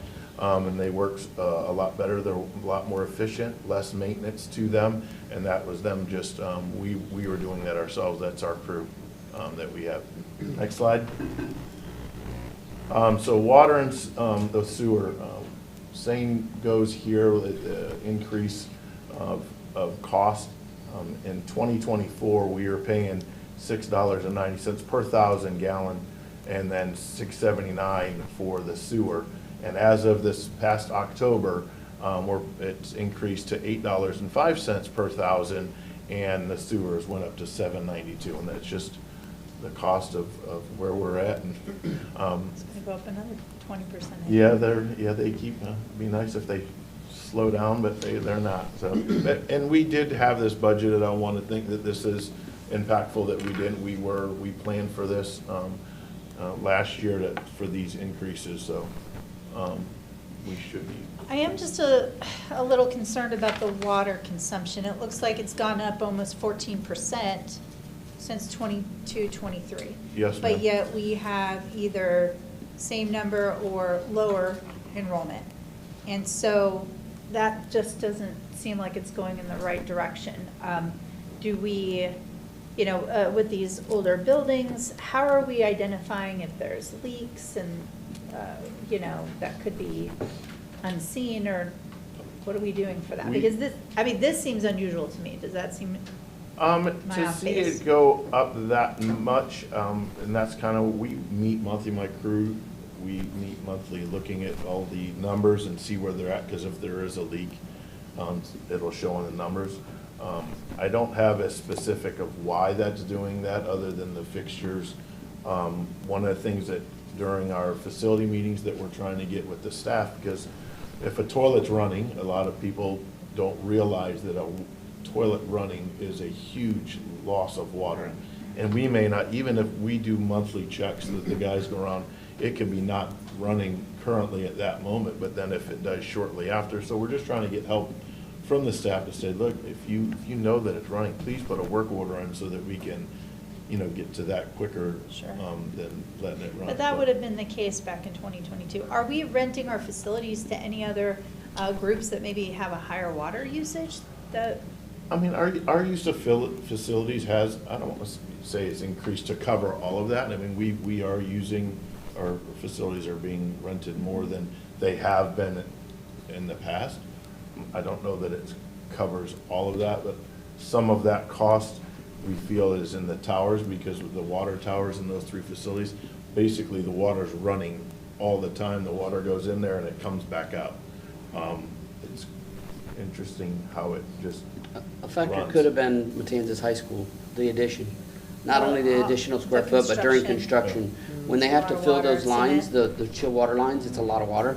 And then they have to flush them, drain them, and then fill them again, all part of construction. I would say that's a good portion of it. They had to do the same thing at FPC when they did the changeover between the air-cooled and the water-cooled tower. Okay. And then also the cleaning out of all those ice tanks too. They had to flush them and then refill every single one of those ice tanks, which they also added, 8 ice tanks or? No, 16 ice tanks to FPC, which also had to get filled. So doing these construction projects does, build up the usage, but hopefully in the next year it'll kind of cut it. And we should, and that's, again, when we're looking at our matrix that we have, we're looking at that, and we should see a drop, especially at FPC for the usage because of changing out the towers. So it's something that we'll continue to keep an eye on. And I was thinking we have more school events that are happening now than compared to last year, but I know it's probably not so much, but we do have a lot of on-campus family activities, more and more, I feel. And I can't say this for exact, but one of the things, and this was last year when we met with the city, there was a lot of discrepancy in what we were seeing and what they were saying, and then they started going around per our request, and they started looking at meters, which helped us and hurt us, because then there was meters that were in our favor, that when they found that out, it wasn't in our favor any longer, and then there were just some that were not accurately counting what it was. So I think a combination of multiple things has added to seeing those numbers increase, because you're right, we have not had an increase with students and staff, so those numbers you would think would be roughly the same, but it has increased. So we will continue to monitor and keep an eye on. And I think also tracking some of the things that we've had, like when we think about the 2 high schools, those units, the amount of water that is, that's a lot when you have to do it, once or twice to flush them. But also looking at schools and other events, water events that we've had at those schools, and the impact that that has on the school. If there was a leak that, you know, we've had, or any of those things, that has an impact here as well. And to your point, sometimes if we're not aware of if a school has a car wash, you know, and we don't know about that, and then we would see a spike without knowing that, so we start looking that there's a leak somewhere, because it'll show that, and we're like, you know, so could be multiple different things, but we will continue to monitor like we always have and try to figure out. Do all the schools, just like a residential, have a one master meter, or are there multiple water meters all over the place? Typically, there's one. The school, the high schools, they may have a little more, but there's Just something one. that we might look into is to have a one of those meters that you can put your own meter on, and they track the flow of water. So for example, if, say what happened at Old Kings, right, if that happened in the middle of the night, that would show that there's a massive flow of water after hours.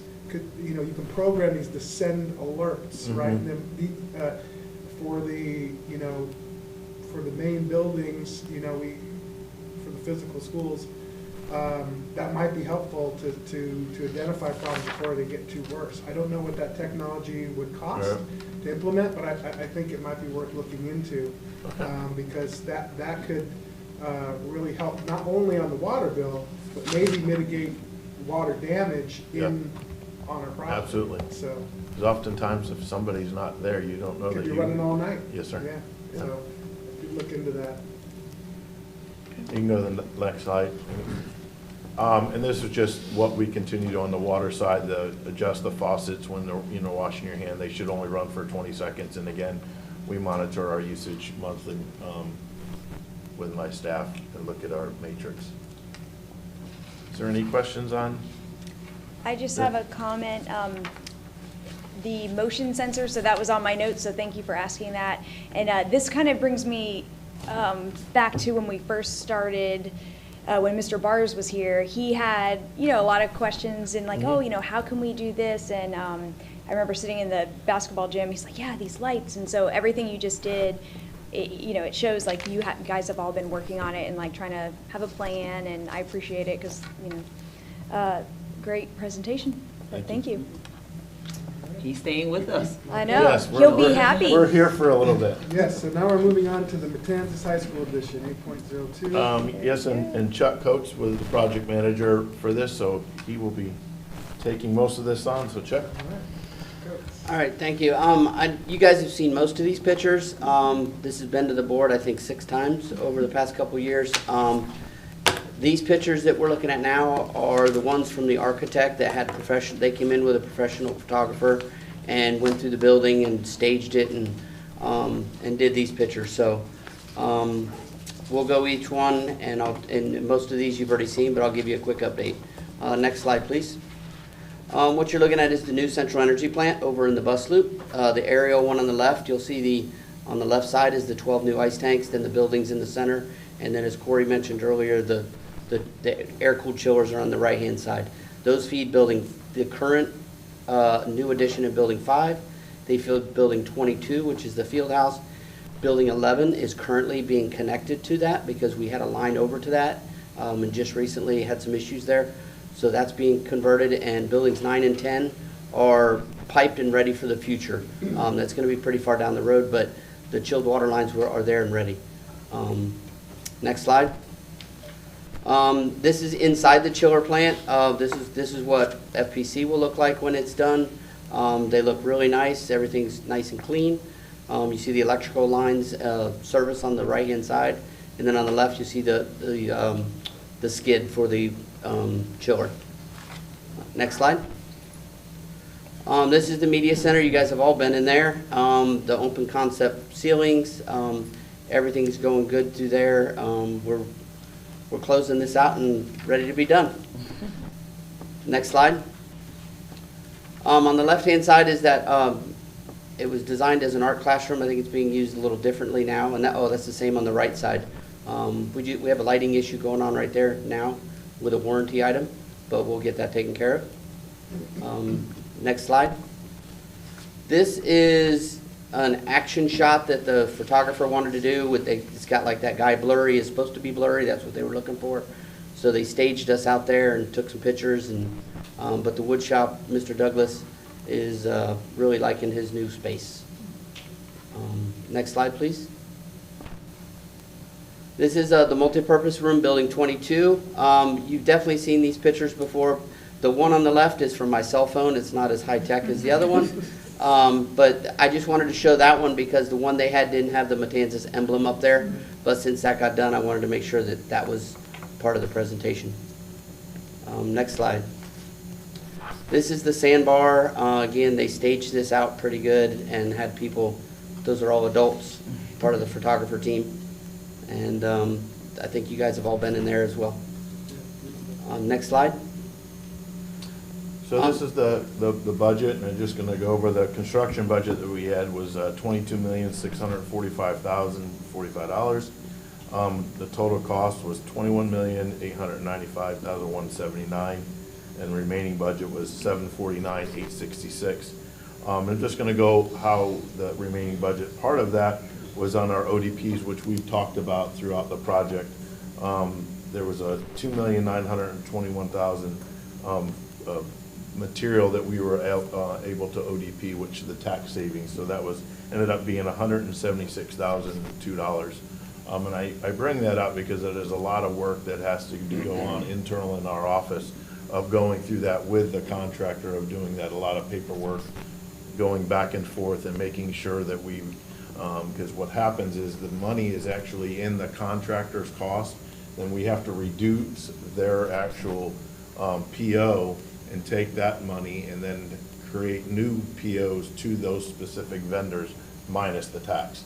So there's a lot of behind the scenes that go on. It's not simple as we just take this and move that. So and that's why I like to highlight it, because there is some work that has to be done with that. The other thing is we had change orders. Our change orders were, I know this is going to seem a little alarming, but it was $837,000. And that equaled 4.5% of the project. And I did a standard to see what, in Florida, what was the average for a $20+ million project, and the average is 6 to 10%. So we were at below average, we were at 4.5. And I do want to highlight, of that 4.5% was the additional cost that we had to split with HA when we had the material issue where we had to bring in the power and all of that because things got delayed, and so part of that was in there. So and that was about $198,000. So that even would have been less. So we feel that we probably would have been under 4% on change orders, which I think that's a job for Chuck and the team of what we did there. So I'm really excited about that. And then, as Chuck mentioned earlier, Building 11, I know it's not the addition here, but Building 11, we are continuing to the water chilled lines that we're doing over there, and that is almost complete. We're probably about 2 weeks from fully completing that, and that entire building will be under chilled water as we had planned to do in the weight room, the 2 locker rooms. And, any questions on? Yeah, so I definitely commend the entire team and staff of this multi-year project, and, really, all in all, went very smooth, looks beautiful. A couple of questions. When you say construction budget, so does that not include like the architecture work that would have gone in ahead of the actual building? Yes, that was, so the construction budget that we would have, and we being our team, when we were looking at it going into, we would have set a budget so that Ms. Warmack knows what to set aside in our bucket, if you can call it that. Sure. So that we know what we need to be, but that is all inclusive for the architect. All of those fees are in that, the total cost, okay. That's all inclusive in that number. That's Okay, material great. testing, surveys, fixtures and furnitures, all the furniture that we bought up there. The flooring was not included in the contract. We pull that out because then we get a lifetime warranty on some of the flooring compared to a 1-year warranty. So all that stuff equals Some just things over were $1 million. strategically Yeah. chosen, okay. And then the architect was 1.3 million. Okay. There is a company, and I can't recall the name, but I met them at one of our FSBA events, where they actually, they basically promise if there are change orders, they eat it. And they set up the system where they've already got kind of the architecture approved. It's kind of like a little bit of a mass production type of operating system that they have. So I will share that information for the future if we come across any additional major construction projects to take a look at and just kind of compare, because I thought that was very interesting that they essentially promised not only on time, but that if there are change orders, they eat those costs. And Now, we have to put this out for bid, right? this one, that's what I was gonna write. This one was a hard bid, and a lot of what you're probably referenced is a construction manager. And that's where the next two projects that you'll see are CM, and typically what you have with those, you get a general or GMP, and that comes from a construction manager. They will say this will be the cost. And change orders, unless it's owner-driven, then generally you won't see that. I mean, we will see it because we'll see some of the things and we work with them. But as far as the cost doesn't increase like you would have seen here because it's all part of their number. And if there's money at the end, say there just happens to never be anything on the job, then there's money that would be returned back to us from them. And that's kind of part of the CM process. So it's, I mean, yes, that, and they do say that there are no change orders, but there's stipulations to that depending on, you know, if we go in and say, we want to do this, I can assure you they are not gonna, they're not gonna eat that. Right, no, only if it's, you know, hey, are you sure this is what you want? Once you sign it, after that, it's on you, yeah, gotcha. And ultimately, we put out the scope of what we need, and for those that are coming in, there obviously were many contractors that could have done this, but they chose not to submit a bid for the job.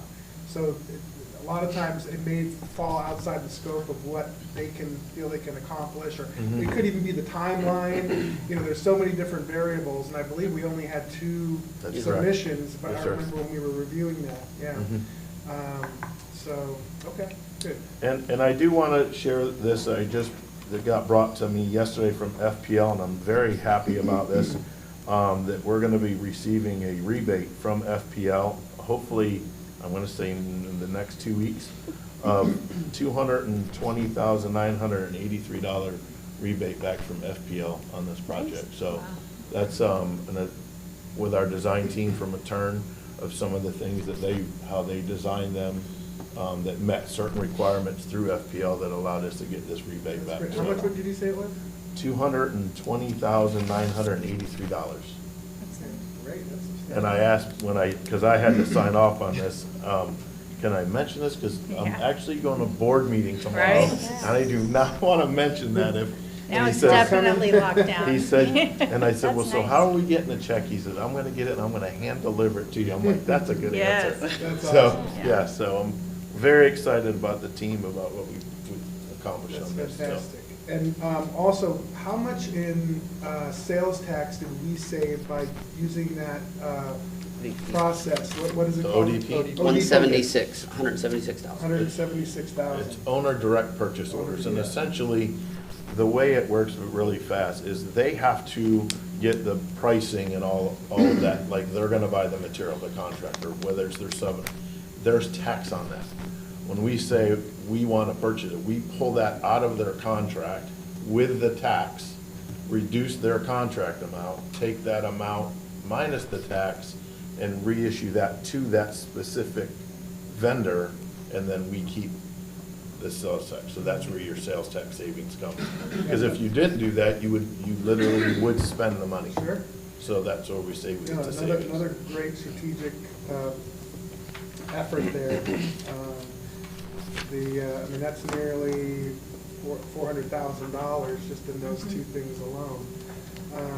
And this remaining budget, and forgive me if you answered this already, but I didn't hear it then. Is that applied to anything else, or what else are we spending the remaining budget on? Well, the money for this was out of, this is not the 1.5, this is our. Impact fees. The impact fees, so it. It can only be used, I believe, has to stay there in the adding impact student fees. stations. Right. No, but I mean, what I meant is this, are we coming in under budget here at 749,000 under budget? That's the finish line? Yes, sir. Okay. This is complete. Okay, This just is wanted to done. clarify We're that. done with this one. So Yes. we delivered a building, and we came in $749,000 under budget, and plus these savings here. Well, the 176 would be in that 749. Okay, gotcha. The 220 is not in that number. Okay, gotcha.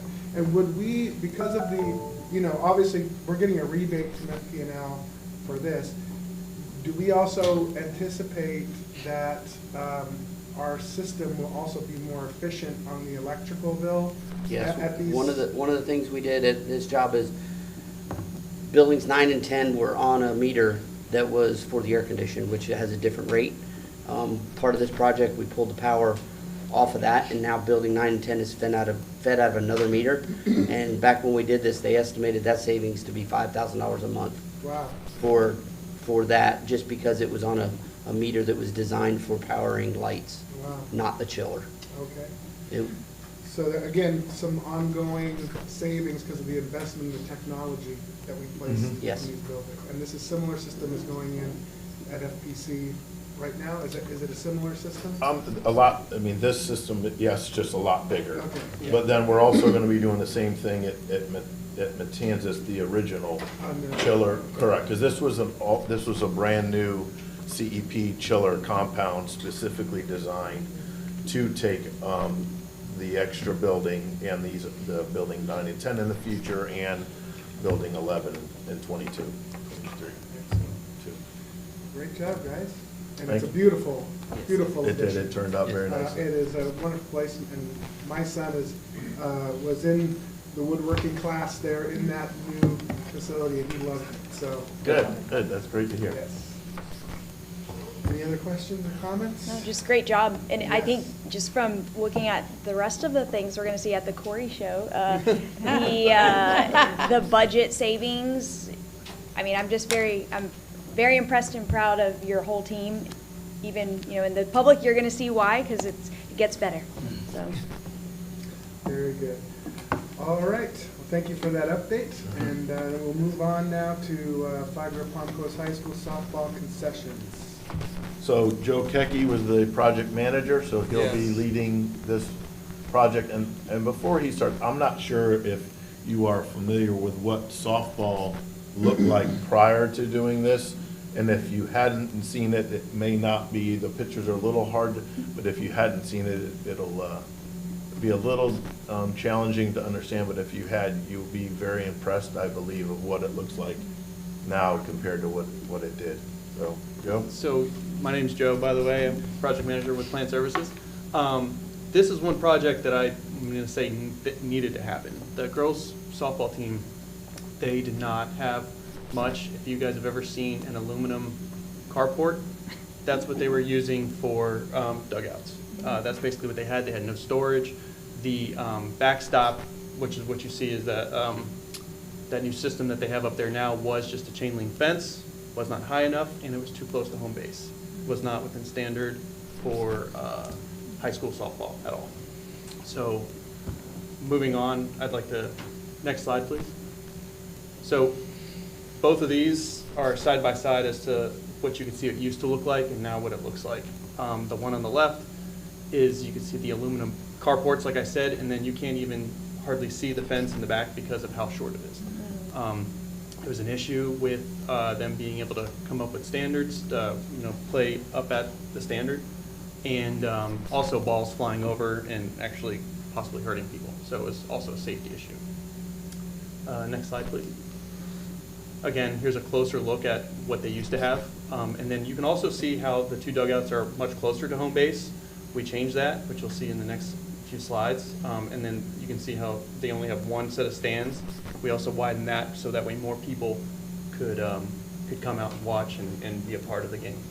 And if I can, part of one of the issues with how this was laid out and where these people sat is they sat right at the first base and the third base, and there was lots of complaints about the opposing team, whoever was there, and they would be heckled or on the bases. So part of when we looked at different things, typically you see the dugouts are by the bases, and where everyone sits is closer to home plate for that reason. And that's part of what we did is we shifted that on the new dugouts and the stadium seating. Next slide. Yeah, next slide, please. So here's the during and then almost finish of the dugouts and the backstop. As you can see, we moved everything kind of back away from the baselines.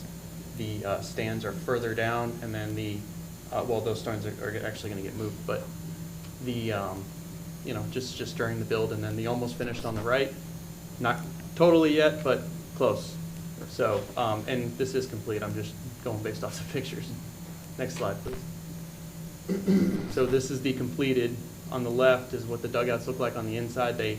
That's actually the visitor side. You can tell by the bench, because the bench is just a single bench. On the home side, they actually have a much nicer bench where the girls can sit up on top. The safety issue with the nets along the front, so that way if a foul ball comes into the dugout, it doesn't hurt anybody. And then also the new backstop, as you can see, it's a new tie-back system, and it's actually a professional system that's used at colleges and professional events as well.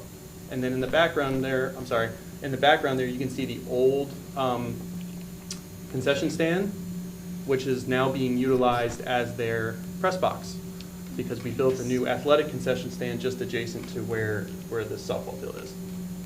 Next slide, please. This is where the new concession stand is, and that was the vacant. And then this was right before the pour, as you can see. Next slide, please. And then, of course, during the build, and then completed. And then for anybody who doesn't know, softball field from this angle on the right is to your left. Practice field is to your right. Directly behind me would be the baseball field, and then the football field is on the other side. And I can say that I went to the first softball game that they had, and Ms. Moore was there, so we got to see everything in action. It was actually really cool because they had the softball game going. Baseball was just starting to play. They had a lacrosse game going on the main field, and they had a flag football game going. And tennis. And tennis, all at the same time. So they were able to utilize this athletic concession stand. This is just not a concession stand just for softball, it's for everybody to use. Right. And it also added bathrooms as well as storage. So it's been really cool to have. Next slide, please. With the upgrade came a new scoreboard, as you can see, and new lettering. So old scoreboard on the left, this used to be center field. Now it's down the first baseline, so that way everybody can see it. Nothing's in the way. We also added a new flagpole, and the design of course, the new scoreboard with the new logo. It's really cool. So, next slide, please. So the construction budget for this was $1,948,385, and our total expense was $1,818,761 for a remaining budget of $129,624. Change orders on this project were about 3.9%. We had owner direct.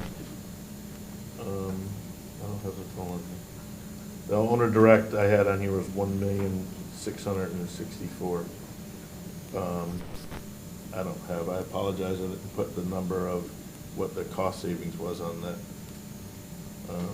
Could you probably I don't think 7% of that? Well, Is that what you're trying I don't believe we. I not don't believe we ODP'd much on this project. There wasn't much to ODP, like material wise, because normally with the ODPs it comes with like HVAC system, stuff like that. So we didn't have much. It was more so building material, block and stuff like that, which you don't really ODP.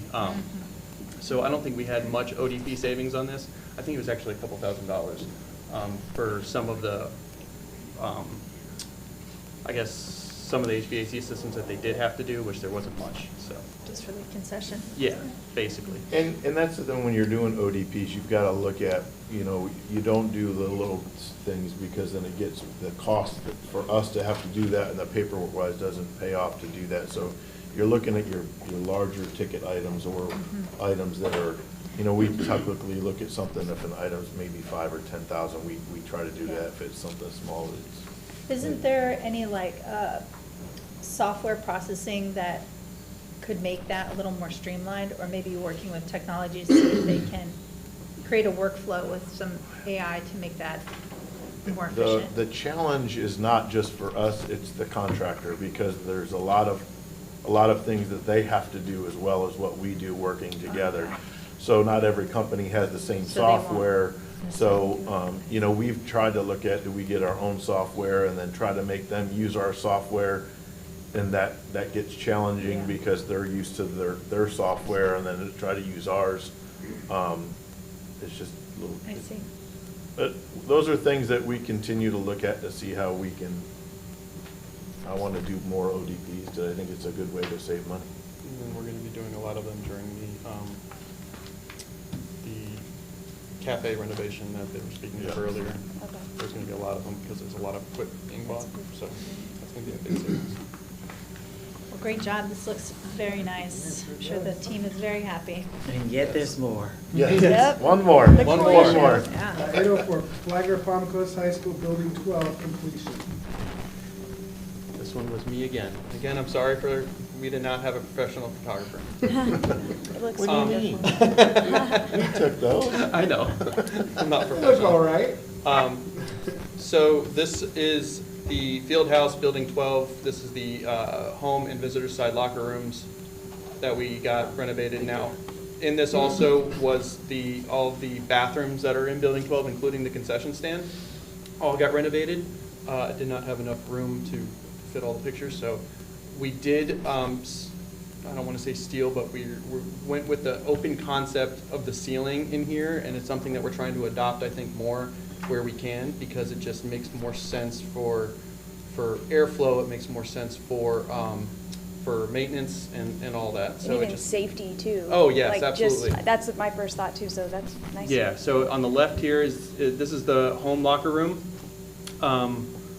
On the left, this is the old floor, old everything. We also, as you can see, we flipped the layout of how the lockers run. It did two things. The first thing, this was actually the school really asked for this. Main reason is for safety, because the coach's office is off to the left, and before he had to come out of his office and walk down to make sure the kids were doing, now he has complete open sight of the entire locker room. So that's something that got changed kind of mid-project when they asked, and our contractor was amazing and just very simply we did it. Next slide, please. And I do want to add that this project all started because they didn't have fresh air units inside this particular building. And being what it was, there was just a lot of smell and a lot of things that we fought, and it grew legs when we started looking at, when we did this, we were gonna have to rip down the ceiling, and then we started looking at, okay, if we're gonna get this far, what can we do to make it so we're doing a complete project and not just a portion of it here and then saying, you know, we should have done this, we should have done that, so that's how. Because it was not for beautification. No. It was out of necessity. Yes, ma'am. And as the team began to dig into it, it really exposed a greater issue that was happening within Absolutely. that facility. And I mean, I'll give a simple example, the fact that we found a main shutoff valve above the ceiling that was not marked, and there was no way to get to it. Yeah.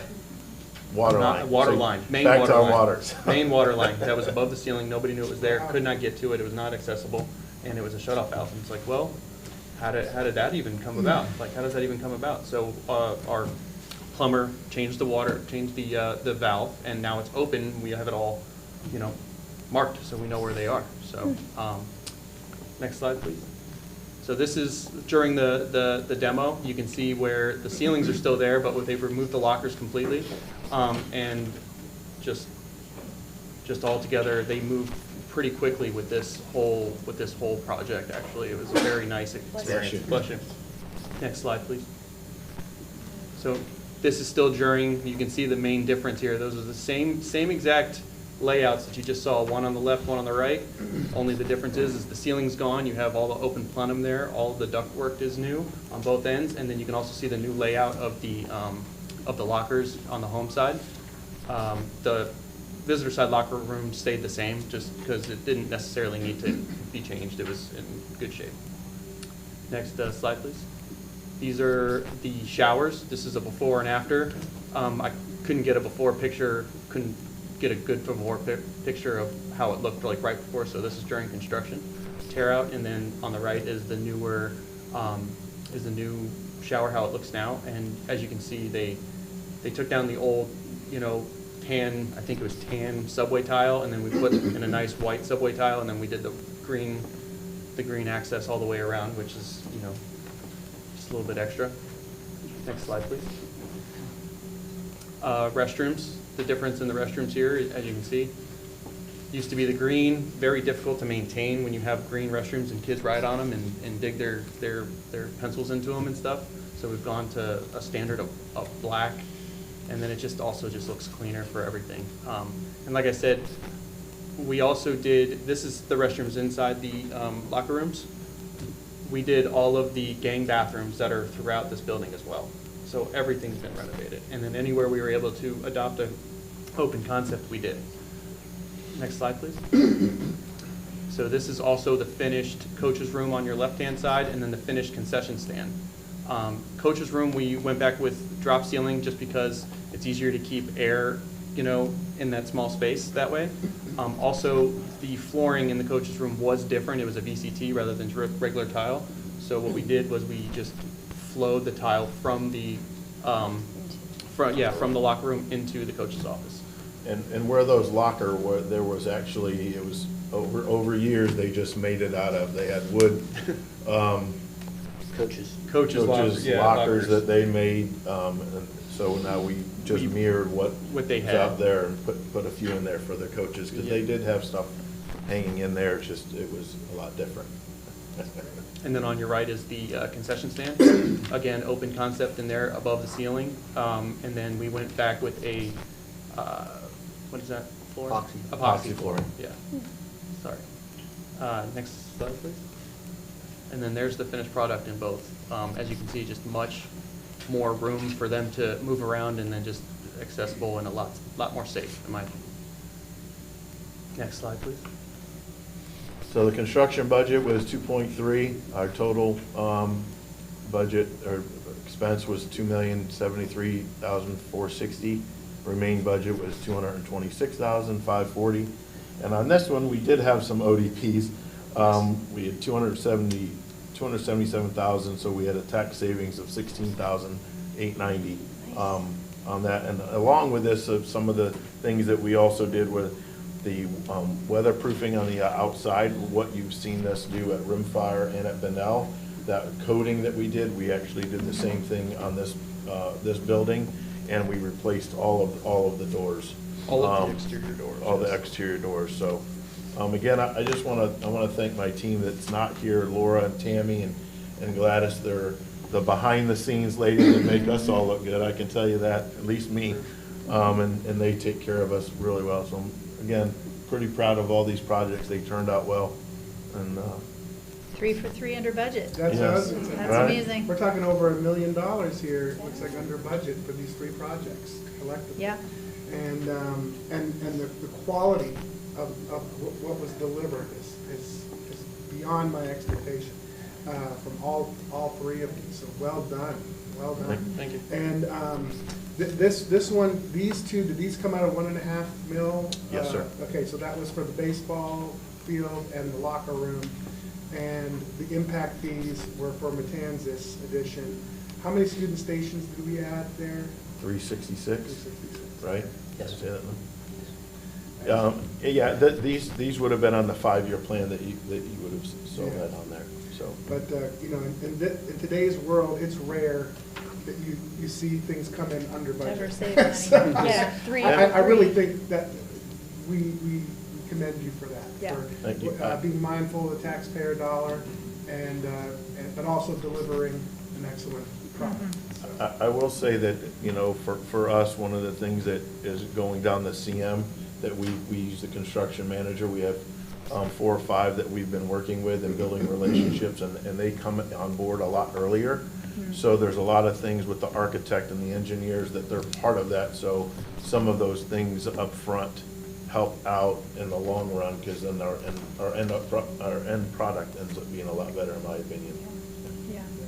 And I appreciate the presentations, especially for the public. So, you know, we get a lot of questions about, you know, where does the money go, and or what school, and things like that. So today, I really appreciate what you did, showing everything, the details behind it, and then also the reasons. So a lot of times you're not going to know why, like the safety behind it. You know, when you start changing a window and then you see the inside's broken, you need a new window, like, or, you know, just anything in general. So today was great to provide that to the public, to us, and then of course the budget saving, and it looks great. So beautiful. Thanks. Thank you. All right. Thank you. Thank you, gentlemen.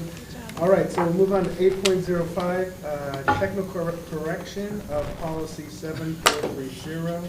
We have Marcus Sanfilippo and This is we have Mr. Freeman. This is the policy that just won't die. I think it's only the 5th time. It's a second. And good afternoon, Chair, Vice Chair, Superintendent Moore, Board.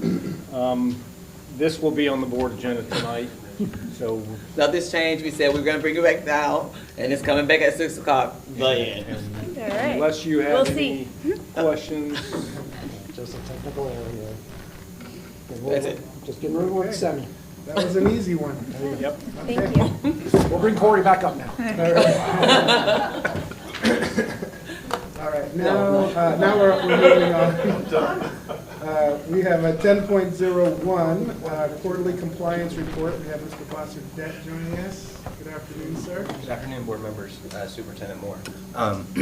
As with every quarter, we're required to present to you the findings of our quarterly compliance reports from the Office of Safe Schools. During the second quarter, they came in and reviewed the safety policies and procedures at one of our schools, and there were 0 deficiencies found. Awesome. This is 2 for 2 now, right? For 2 you? for 2. Nice. Fantastic. Okay, so then we'll move on to school board policy 6550. Thank you, sir. Thank you. Thank you. And again, this is school board policy brought before you. It is coming back before you again tonight. Are there any other questions, concerns, or comments? from the board? My takeaway was that this was just either some grammatical issues or adding some detail and maybe clarifying language, but I didn't see anything substantive other than the proof of expenditure as opposed to receipt. Yes, and we, this was an omission when we put it out for advertisement of the full book, and so we had to come back and bring this forward. So yes, to your question, Ms. Ruddy, and then this was just an omission of one that we did not put out when we put out the full book.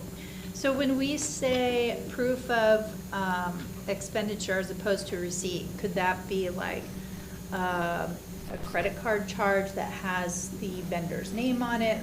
Can you give me a little bit of context of what we would accept in lieu of a receipt?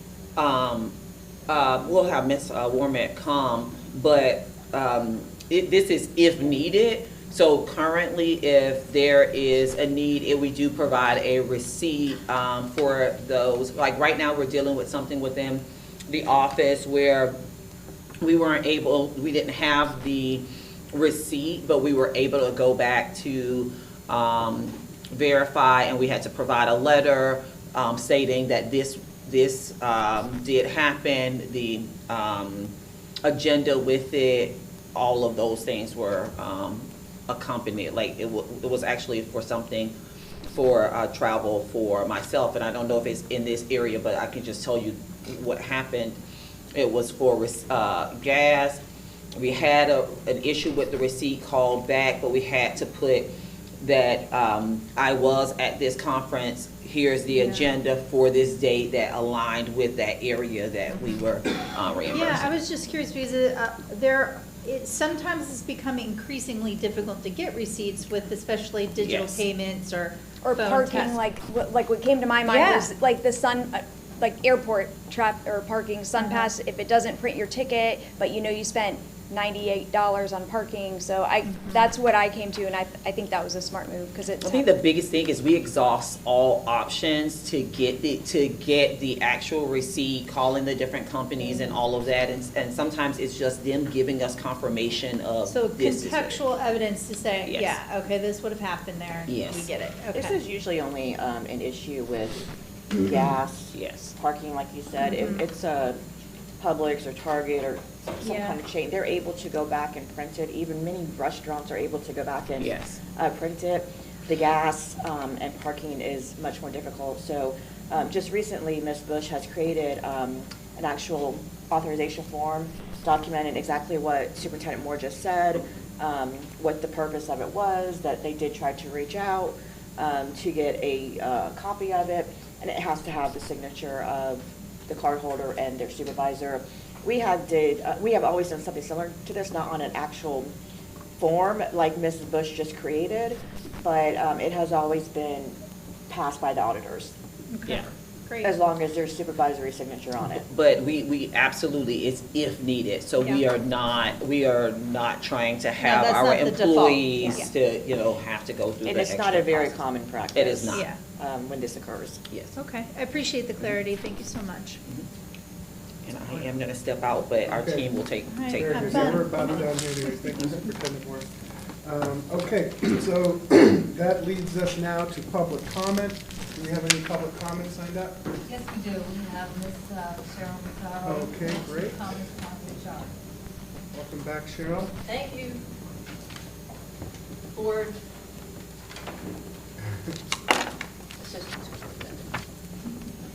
Okay. One thing I think that we all can agree upon is that every organization's most important resource is human resources. I'm concerned that this evening you're going to adopt a job description that is somewhat lower than I think it should be for our Office of Human Resource Officer, our number one HR person.